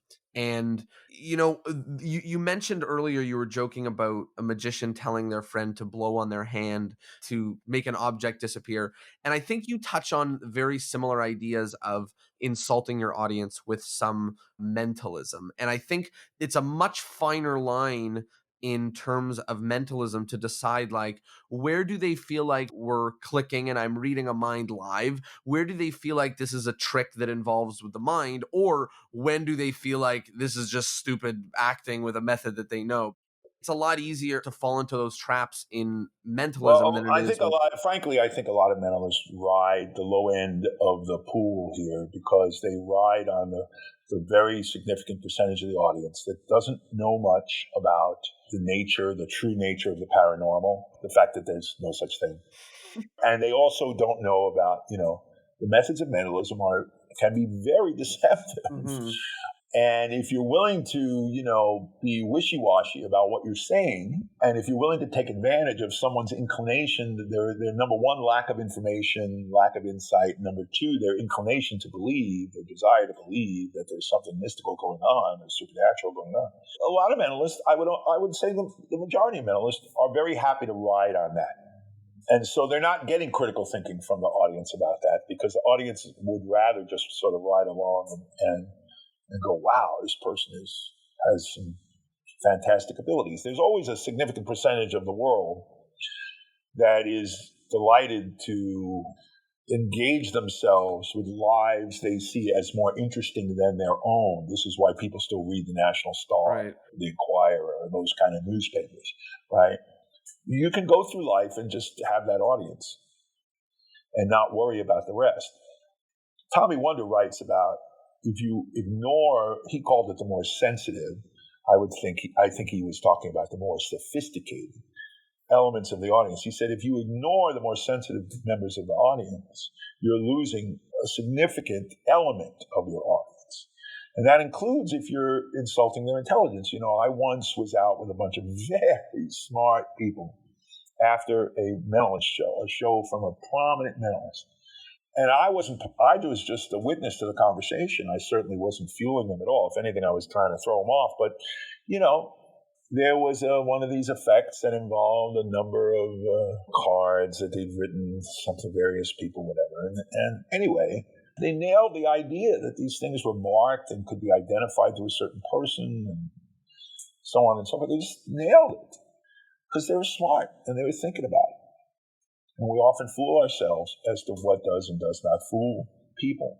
The problem here is that in this case, they felt their intelligence was being insulted because this person was implying some kind of extraordinary abilities rather than just his ability to deceive them. And that, because they were really smart, they found that kind of intellectually offensive. And therefore, they were driven to bust him on a deep level and a thorough level because they were offended by that, intellectually offended by Do it. you think that generally speaking, it's intellectually offensive to claim that sort of thing? I think it is to people who are smart enough to know it's not true. Right. And that's only a certain percentage of your audience. And a lot of mentalists don't care about that percentage of the audience. One of the reasons, though, that Penn and Teller, and again, they're not mentalists, but one of the reasons that Penn and Teller was so successful in the early days is because they always regarded the audience with great respect. Not just how they treated them, but how they treated them intellectually. They always came out with the assumption that the audience was as smart as they were. I hate it when I hear people dumbing down material because they think, oh, I have to make this so my audience can understand what I'm saying. That is doomsworthy. That is doomsworthy. There's a quote that you pulled from Teller in your book that I pulled here. You're bright. See if you like this. And I love that as a framing. Exactly. And that's his orientation to his relationship with the audience. Here, you're smart. What do you think? By the way, Jonah, that is exactly what we mean, to hark back to your earlier questions. That's exactly what we mean by point of view. That's exactly what we mean by point of view. Where the performer is saying, whether explicitly or implicitly, Teller's talking about an implicit thing there. He's not saying those words explicitly, but implicitly his point of view is, wow, I'm smart. This thing is clever. This kind of interested me. You're smart. What do you think? And that is point of view. If you can communicate that point of view through your work, that is your orientation to what you're doing, then the audience has a place to operate from. Okay? And that's really what that's about. Tamariz really changed my thinking about this quite some years ago now, but he talks about this in great depth in The Magic Rainbow, and how he thinks that, and John Lubbock had a nice little survey of like a dozen performers in his book about this too, and it's interesting to see how their opinions differ, but in the notion of personality, effect, method, and presentation, which do you think is more important? And Juan believes that personality is number one on that list and that presentation is last on that list. Not that presentation isn't important, it's really important, but those other three things are even more important. And I have come to believe that he is correct. I have come to agree with him on that. And this kind of idea of personality includes point of view. What's your attitude towards what you're doing? And Teller's attitude is, hey, you're bright. What do you think? I love that framing. And I think that, you often hear magicians talking about what they tell themselves before their show. And it's the one that we know, the famous one is, I love my audience. I love my audience, I love my audience and my audience loves me. That's the way right. that's the way I heard it, and I still use it. But I also like the idea of creating another framing, which is the intellectual framing. Yes. I always watch myself and I always comment when a magician talks about how easy it is to fool a layperson or how stupid lay people are or something like that. I always get very angry and I'm reminded that like I see both sides of the coin. Both sides. I'm like, yes, I can go into a magic shop, spend $3 and trick someone with it and be confident that it's going to work because it was built that way. But on the other hand, I've spent my entire life and career working on fooling audiences, and I still don't feel like I have it down. Right. Yep. and I think that coming at it with the framing of like they're dumb, this will work, versus the opposite, which is like let me give this my 150%, and like and rather like they're smart, maybe they'll enjoy this, is so much better than they're dumb, this will work. Right. And that's not just absolute. That point of view from that cocky, ignorant arrogance will come across to the audience. But besides that, what you're describing is not just about the trick, the effect, the method. It's also about how you're putting the trick to use, how you're putting the method to use. What are you communicating about yourself to the audience? How are you using that to communicate with an audience and connect with them? And this is why presentation is not as important, because it's not always about painting something on the exterior of the trick. It's really about just the inherent mystery, the experience of that mystery, and your relationship with the audience in the moment that I think defines a lot of what's great about magic. The last and final thing before we get to the quick wrap-up questions is there's an idea that you talked about here, and you touched on it a few times in this, but you mentioned performing for all elements of your audience. And the part that really connected with me, and you talked about it in this interview, and you talked about Tommy Wonder a lot, is that you could lose that 10% of intelligent people, but more specifically, your audience will only reach as high as you reached in your search for art and in your performance. So if you reached only one step up the ladder, like they're surely not going to think deeper about your magic than you did. Like that's for sure. So I think keeping that sort of thing in mind in terms of, maybe someone who shrugged their shoulders and said, okay, so who cares if I lose the last 10%, is I think it means that they're missing depth and they're missing content or material for everybody else. And that even though that whole range of people might enjoy it, like they're missing the depth because no one's going to dig deeper than you did. That's a really good point. That is a very, very good point. And I don't often always express it that way, but I think you're absolutely right that the so-called 10%, this random thing that we're using here, that so-called 10% is not really just for that 10%. It is also to give the opportunity to make the attempt to elevate the other 9%, 90% toward what you are offering. And I always want to think the best of my audience, and I want to make the audience, I want to help contribute to making the audience the best they can be. And so I am not going to pander to the lowest common denominator and drag the whole audience down to that. but rather I'm going to try and raise the audience up. I'm going to treat them as if they're as smart as I am, in some cases smarter, and I'm going to try and elevate and lift them, right? If the only thing you can think of saying when you bring out those sponge balls is, these are my balls, I'm 12, you're a fucking moron. And you disgust me because you are representing my art and you're a pig. Now, by the way, I'm not a prude, okay? I hang around with, comics like Gilbert Gottfried. I'm no prude. And I actually have a joke, one joke that I can think of that's, sort of related to that comes very late in my Cups and Balls. But it's done at a kind of this deliberate, ironic distance of, where I'm deliberately doing something. I'm deliberately taking this audience on this tour of, Penn Jillette used to always talks about shotgunning the audience, shotgunning jokes at various levels. And I think that creates something interesting.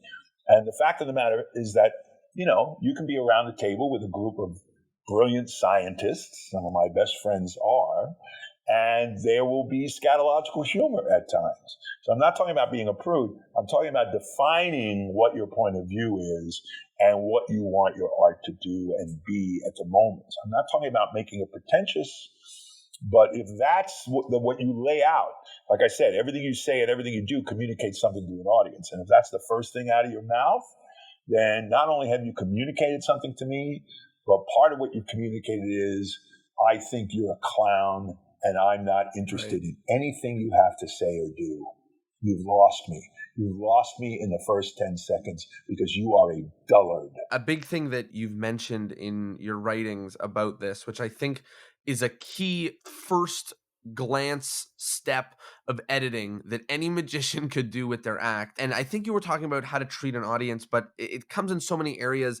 Are magicians repeating a joke with no understanding of why it's funny? Again, I this is stuff that I used to do. I still catch myself doing. You feel it on the tip of your tongue. You say it out loud, you get a laugh, and now you start saying it, and now you don't even get it. You don't even understand why it's funny. And we get this thing where it feels like we are giving humor and giving this incredible thing, but really we're just, I don't even know what the fuck it is. Like we're just insulting them, I guess. Like, I don't even know. And I think so much of this thing sort of comes down to like looking critically at your magic. And what I was saying about that first round of editing is like, just go through and any joke that gets laughed that you don't get, you can remove. Well, again, Eugene Berger said in one of his later publications, he said, not all laughs are good laughs.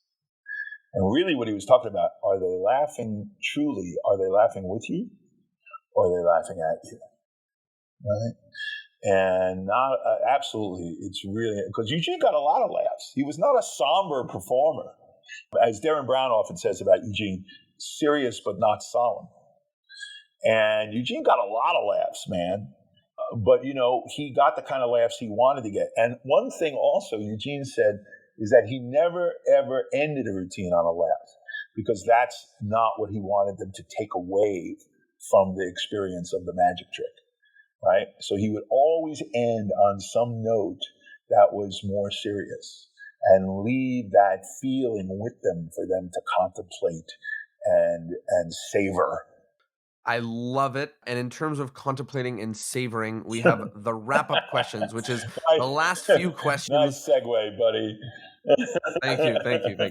I have a good segue coming later that I have in the bank too. You'll like that one. But in the end of every episode, we ask magicians the same few questions. So don't worry that none of them. What do I say to St. Peter at the Gate? Isn't that the one from the Actors Studio? I always wanted to be asked that. Anyway. First of all, it's just, let's talk about modern magic. So what's one thing in modern magic that you like magic that's happening right now, 2019, 2020? And what's one thing in magic happening right now that you don't like? So the thing I like is been going on now for, 25 years or more, is mostly what the Spanish are doing. The Spanish school, influenced by Juan, constantly, it seems, or at least the best of them that we get to see, are really focused. And I'm not saying that that's the only place it's happening, but it's really clear there. And we kind of lack for mentors right now in American magic. So if anything, American magic is sort of following more than leading, that's okay. But the Spanish school is really focused on the experience of mystery, which I think is what magic is about. And yes, the methods are good and they're interesting and there's more psychology and there's, all of this stuff. But really, it's just what's the net bottom line of the experience of magic. And again, it is this focus on mystery, on uncompromising methods, on not trivializing magic in the manner in which it's depicted. And those are not brand new ideas. The idea of not trivializing magic goes back to Robert Houdin. That's probably, people talk about Robert Houdin being the father of modern magic. Well, that overstates the case. That's probably not true. But the matter, if it's true in any way, it's true because he took magic seriously and communicated that to his audience and communicated it to other magicians. And of course, Eugene Berger had a really big impact on that with, saying, if you want the audience to care about magic and take it seriously, they're not going to do it unless you do that yourself. And of course, Vernon was very much about elevating the notion of magic and the attitude towards it. So I think there's beautiful magic being done, some of it visually, beautiful sleight of hand, but I think more than visually, it's really about what the experience is. And the focus on mystery, I think, is really excellent. And I think there's good magic being done. And there's good magic being done here in the States. I travel around, and I see magicians who I never heard of, but I meet and I go, wow, this is, that's really good. You're doing really good work. I was just in New York at Speakeasy Magic, and Alex Boyce is a young guy who does a dove act there. And I know Alex casually because he's been doing his dove act for quite some time on stage at Monday Night Magic, but I didn't know he was a close-up worker. And I watched him he's like 22 or something, and I watched him do close-up magic. And holy moly, he's like a really serious student doing beautiful magic that really gives an audience an experience. And that's just, that's just one example. I mean, I've met many others as well. So I think magic continues to evolve, and I think that there's always been this very small contingente of magic, whether professional or amateur, that's not the defining factor, that really gets it and is really doing good work and really become thought leaders. And that's always going to be a very small percentage. And you should never mistake the magic lumpen as representative of what magic is, despite the fact that the internet has created this huge middle class. There used to be two classes, just the rank amateurs and the contingente, and that was it, because they were both small populations, And the difference between them could be that the contingente knew what a thumb tip was because the amateur had a red snapper. The internet's changed that. Now there's this huge middle class who know a lot of methods very early. They can do really good sleight of hand very early because they see it all on the internet and they can imitate it without ever engaging with other magicians or thought or theory or performance or literature. They learn all that sleight of hand without doing any of that. They don't really know very much about magic, and they're not doing very good magic, although they might think they are. So there's that big middle class that you have to be sort of careful about and not mistake that for who's doing really, really good work. Is that what you don't like about magic? No, I wouldn't say I don't like that. I would just say don't be distracted by it and don't mistake it for the world of magic on the whole. As far as that I don't like, well, look, there is this constant onslaught of magic that's being released on an almost daily basis, right? There's a couple of websites that there's quote-unquote new magic being released like literally almost every day, right? Well, good magic is hard to create, and it's rare.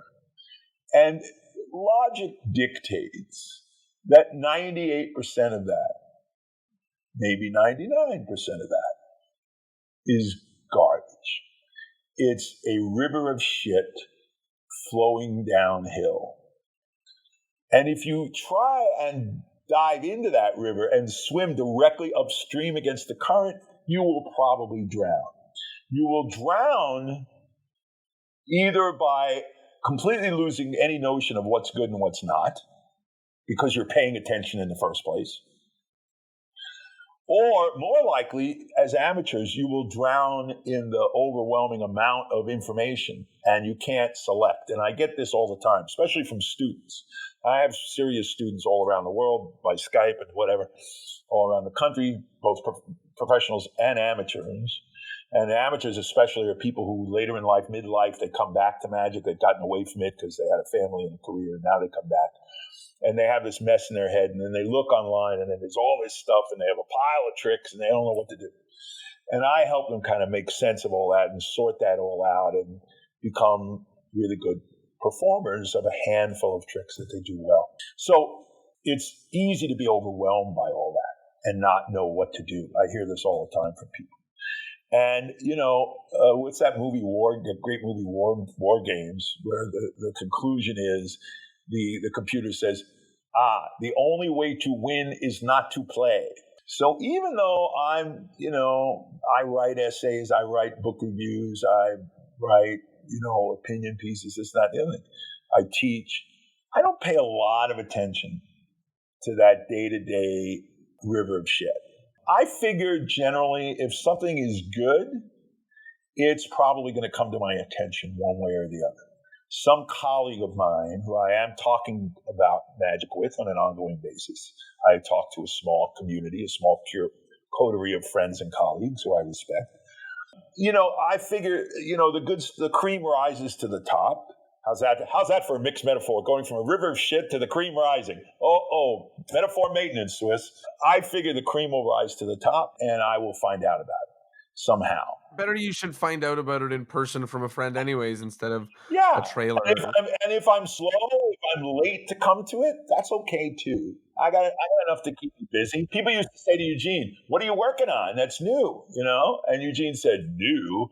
I'm still trying to get the old ones right." And, Michael Skinner, who was one of the greatest sleight of hand artists I ever knew, was a friend and a mentor. And, I remember once asking him about invisible thread. He said, like a floating bill. And he said, it's the hot thing right now. So maybe I'll wait a few years. And when it's, quiets down, maybe I'll take a look at some of that.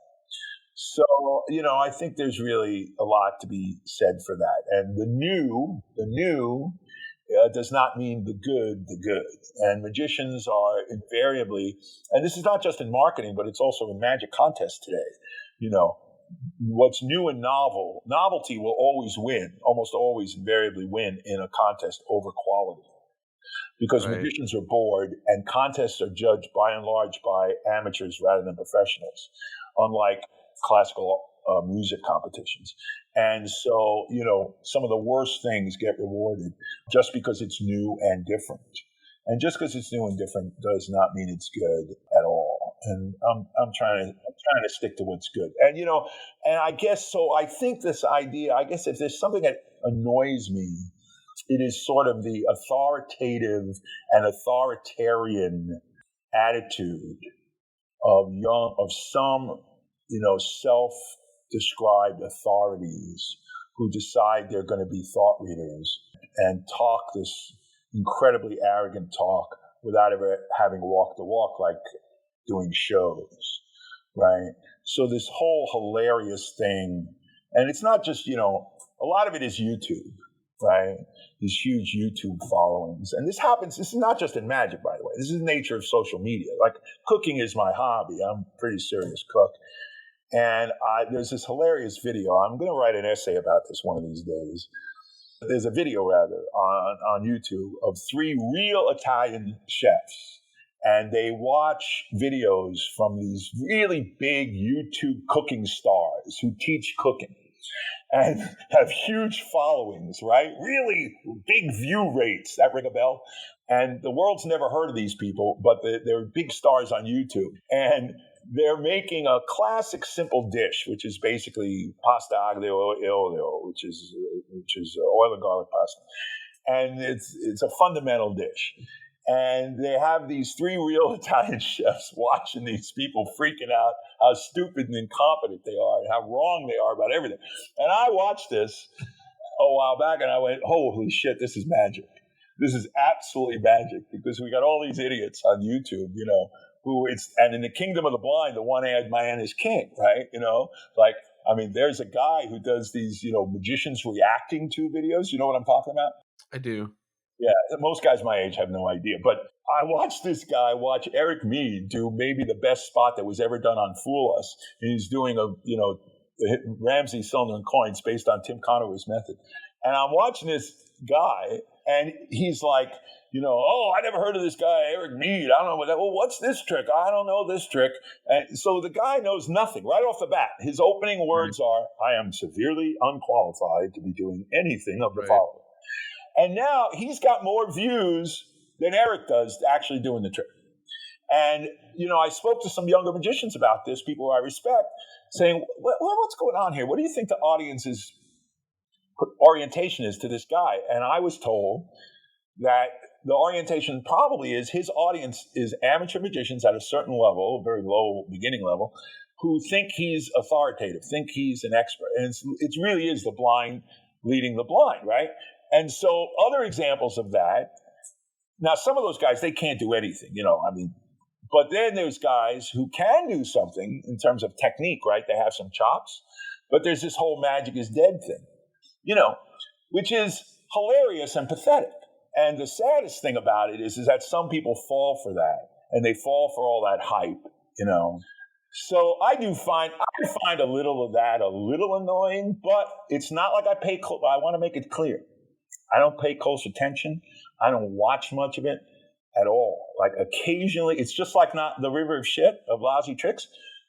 Occasionally something rises up, and in this case, not because it's good, but just because it's noisy, and it gets my attention, right? And, like Matt Holtzclaw, who's a wonderful magician from New York, an old friend of mine, and he made this little video. He's got this character he's invented, and he's making these little videos making fun of that stuff. I think it's hilarious. So I know enough about that stuff to understand why his videos are hilarious. But other than that, I don't really care. And I think it's important not to be distracted. This is the bottom line about all this, okay? Magic club politics, distraction. Magic contest, distraction. YouTube magic, distraction. YouTube celebrities, distraction. All of this stuff is a waste of time. You could just be sitting in front of your practice mirrors, reading a great book, studying great magic of the masters, and becoming a magician. Or you can waste your time on all that nonsense. I agree with that. And just to add to it, one of the big take-homes about that last part is that above all, if this podcast helps anyone realize anything, it's that the growth in magic happens like when you're sitting at home with a pencil and a paper, when you're thinking about it, when you're on the stage, and like that's when the growth happens. The next thing is the endless change. So in order to keep the podcast going on for eternity, each guest is asked to recommend another guest that absolutely must come on. So who must we have on? A guest. Oh my goodness. Oh, well, Eric Mead.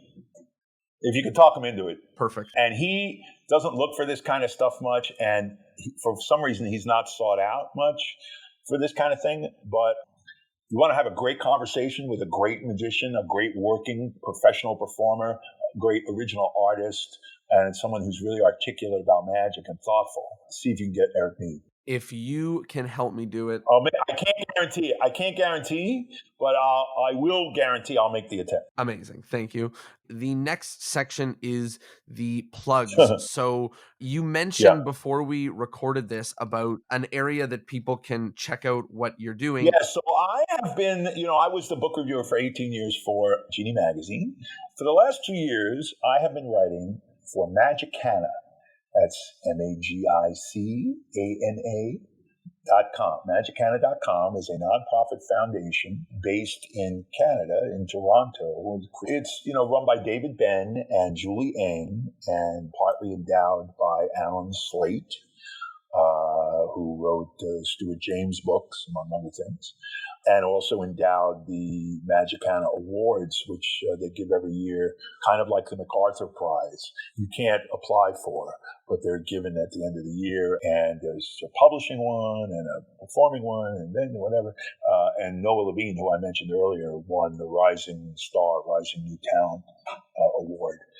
Grant about a year ago. And the site, magicana.com, is a phenomenal resource. It's a historical resource. It's a video resource. They have a substantial collection, number one, of video, tremendous collection of magic video, vintage magic video, and they have much more that they haven't even begun working on to get online. That's really phenomenal. They have two of Juan Tamariz's entire television series. They have the entire series of Magic Palace, which was a Canadian TV series in the 70s that had everybody who was anybody at the time on it. And, it's just you just go in and search on a name and you're going to find all this classic performance, and it's really fabulous. So, and they also have online exhibitions about the cups and balls, about Di Vernon, really beautiful. Of course, David Benn wrote the first volume of the proposed 2-volume Di Vernon biography. So, and they do other things. They're involved with teaching magic at schools and all kinds of other community things. And they're also, of course, publishers of a handful of select books, including The Magic of Johnny Thompson that I wrote with John. So I have been a steady writer on that site. I have 2 blogs, one in a section called The Lion's Den, spelled with a Y, named after Howard Lyons. The other called Take Two. And The Lion's Den is where I write essays and mostly book reviews. I try and do about a book review a month there. Then the Take Two is a thing I devised. It's a art appreciation about magic. There's tons of art appreciation literature about all arts that you can read, about movies and about painting and about literature, on and on and on.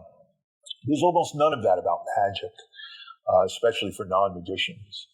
So Take Two is for magicians and non-magicians, in which what I do is I select 2 or 3 or 4, a handful of videos, performance videos that are available online. I post them, and then I write an essay, maybe 1,500, 2,000 words, about that performer. Typically, it's a performer. It could be contemporary, could be vintage. Sometimes it's about a style of magic, like manipulative magic or illusions. Sometimes it's about a particular effect, like the linking rings or something. But mostly it's about performers. And I'm talking about what makes this performance good or this performer good, what's interesting about them. And I do not discuss method at all in this Take Two series, which is what makes it safe for non-magicians. And there's a fair amount of non-magicians now who follow it, especially more and more. There's a lot of people out there that talk to magicians all the time about Fool Us, right? Who are fans of Fool Us and not magicians. They're just magic fans. And there's not much place in the world for them to go to see magic or to read about it or to learn a little more about it, other than I think it's Garrett Thomas who pointed out that in any other art form, if you express an interest in the art form, wow, I went to this concert and I really enjoyed this classical pianist, and nobody says to you, oh, you should take up piano. Here's a book you should read. Nobody says that. Instead, they say, here's a book you can read about art appreciation, about that music, right? Or something like that. Or that artist. But in magic, they always say, oh, here, you should learn it. Here's how to learn it. Take Two is a series that is mostly followed by magicians, but is also has a readership. It has a non-magician readership in mind. And a lot of these performers are people I know, so there's anecdotes, historical anecdotes, things like that. And I've written 66 of them. In fact, the one I just wrote, which was difficult because he's such a great artist and hard to write about. But I just wrote one, my most recent one, I think was number 66, was about Tamariz. And if you ever try and explain to a non-magician, or even some magicians, what's great about Tamariz, it's hard to do in a short form. But I took a stab at it, let's put it that way. So magicana.com, and I'm in the Lion's Den with a Y, and also in Take Two.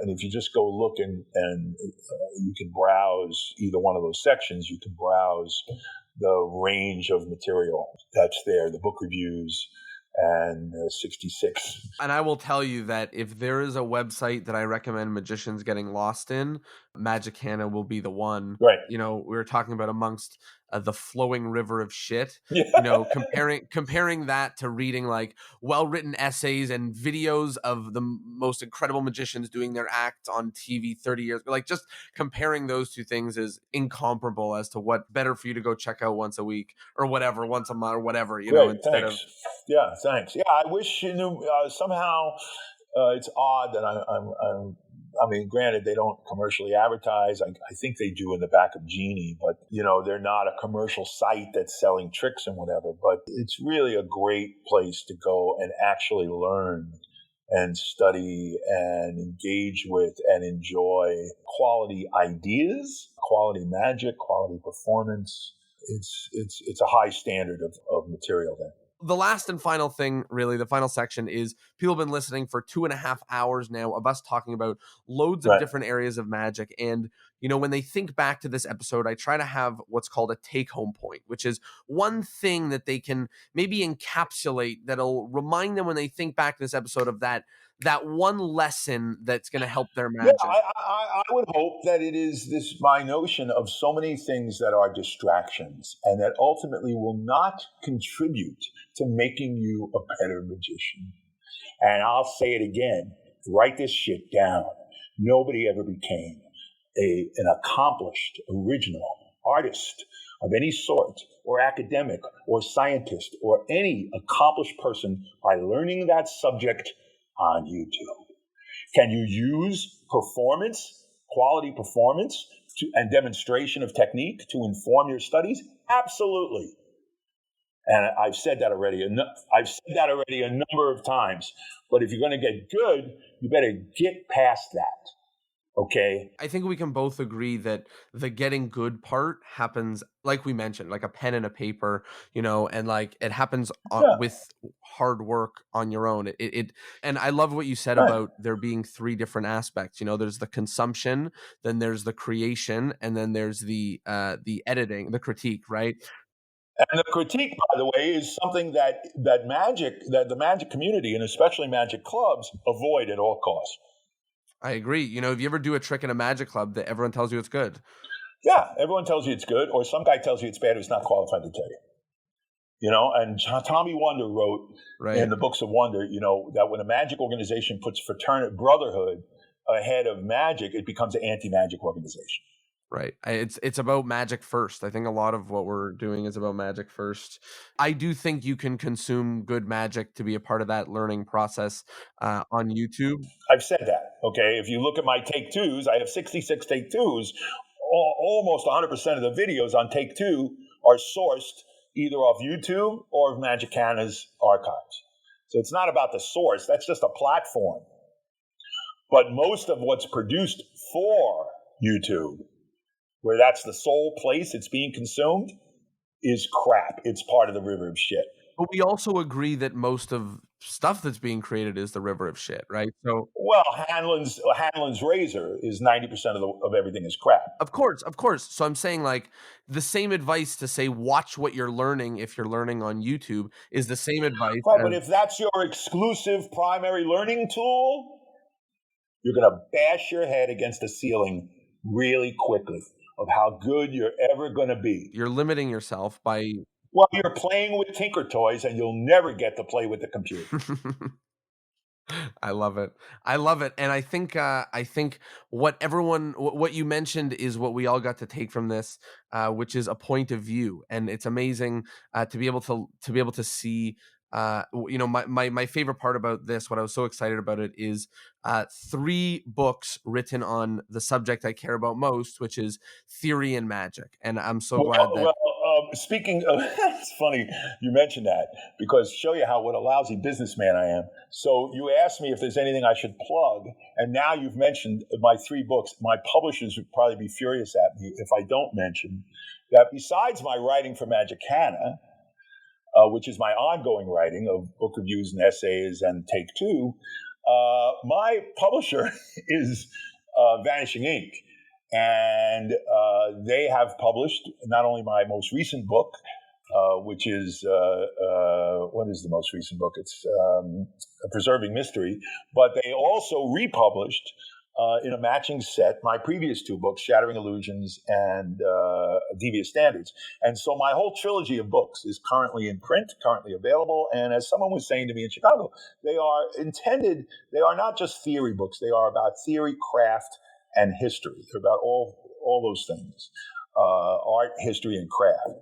And they're really designed as evergreens. They're not dated. Some of the references occasionally may be dated to what's going on in the moment, but most of the references are through the literature, about the literature anyway. So they're not only designed to be read and serve as guides and instructional, but they're meant to be reread. Someone brought some of these books out to me to sign at a lecture I did in Chicago. And he was saying, I'm rereading this now. I hadn't read it in a while, but I dug it out for you to sign it. I'm rereading it. I'm really enjoying it. And I'm seeing some of these ideas in different ways. So, I have 3 books of collected works of essays. They're the only books like that in all of magic, pretty much. And also, I actually have 2 instructional videos. One is a master class in the cups and balls, and the other is about the card on sealing that teaches 3 versions, J.C. Wagner's, Scotty York's, and my own, and talks at length about the value and importance of the thumbtack version as opposed to the lax version that most magicians are familiar with. So those items are all produced by Vanishing Ink. They are available online. They're available from your dealer. They're available from jamyianswiss.com. As is also, I have a Penguin lecture too that some people seem to like as well. And I will say that they really are amazing. And what you said about them being classics is true. Opened up a book from, just talking about Shattering Illusions from 2002, and you start reading it and you realize that he's talking directly to me.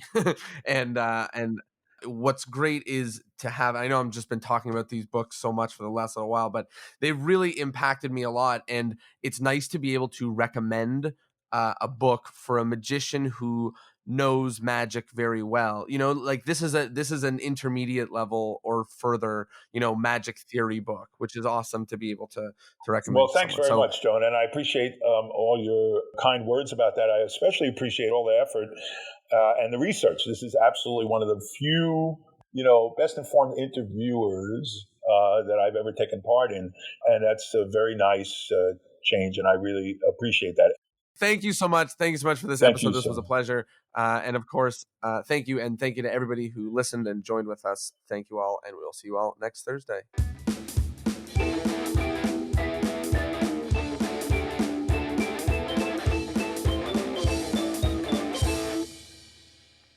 Well, there you go. I hope you liked the episode and I hope that you learned something. Please, please, please do me a favor and do not let this stuff go in one ear and out the other. Implement some of the things that you've learned. Jamy worked critically on figuring out and fighting for these ideas when he created his books and worked hard again to share them with all of you. Do not let it die on your earlobes. Instead, implement this stuff.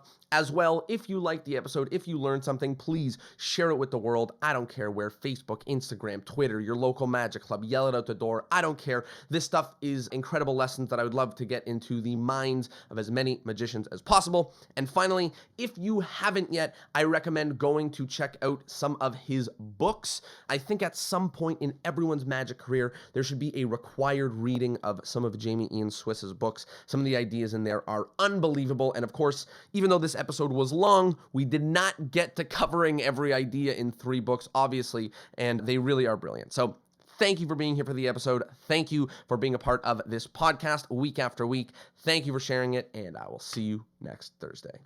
Peace.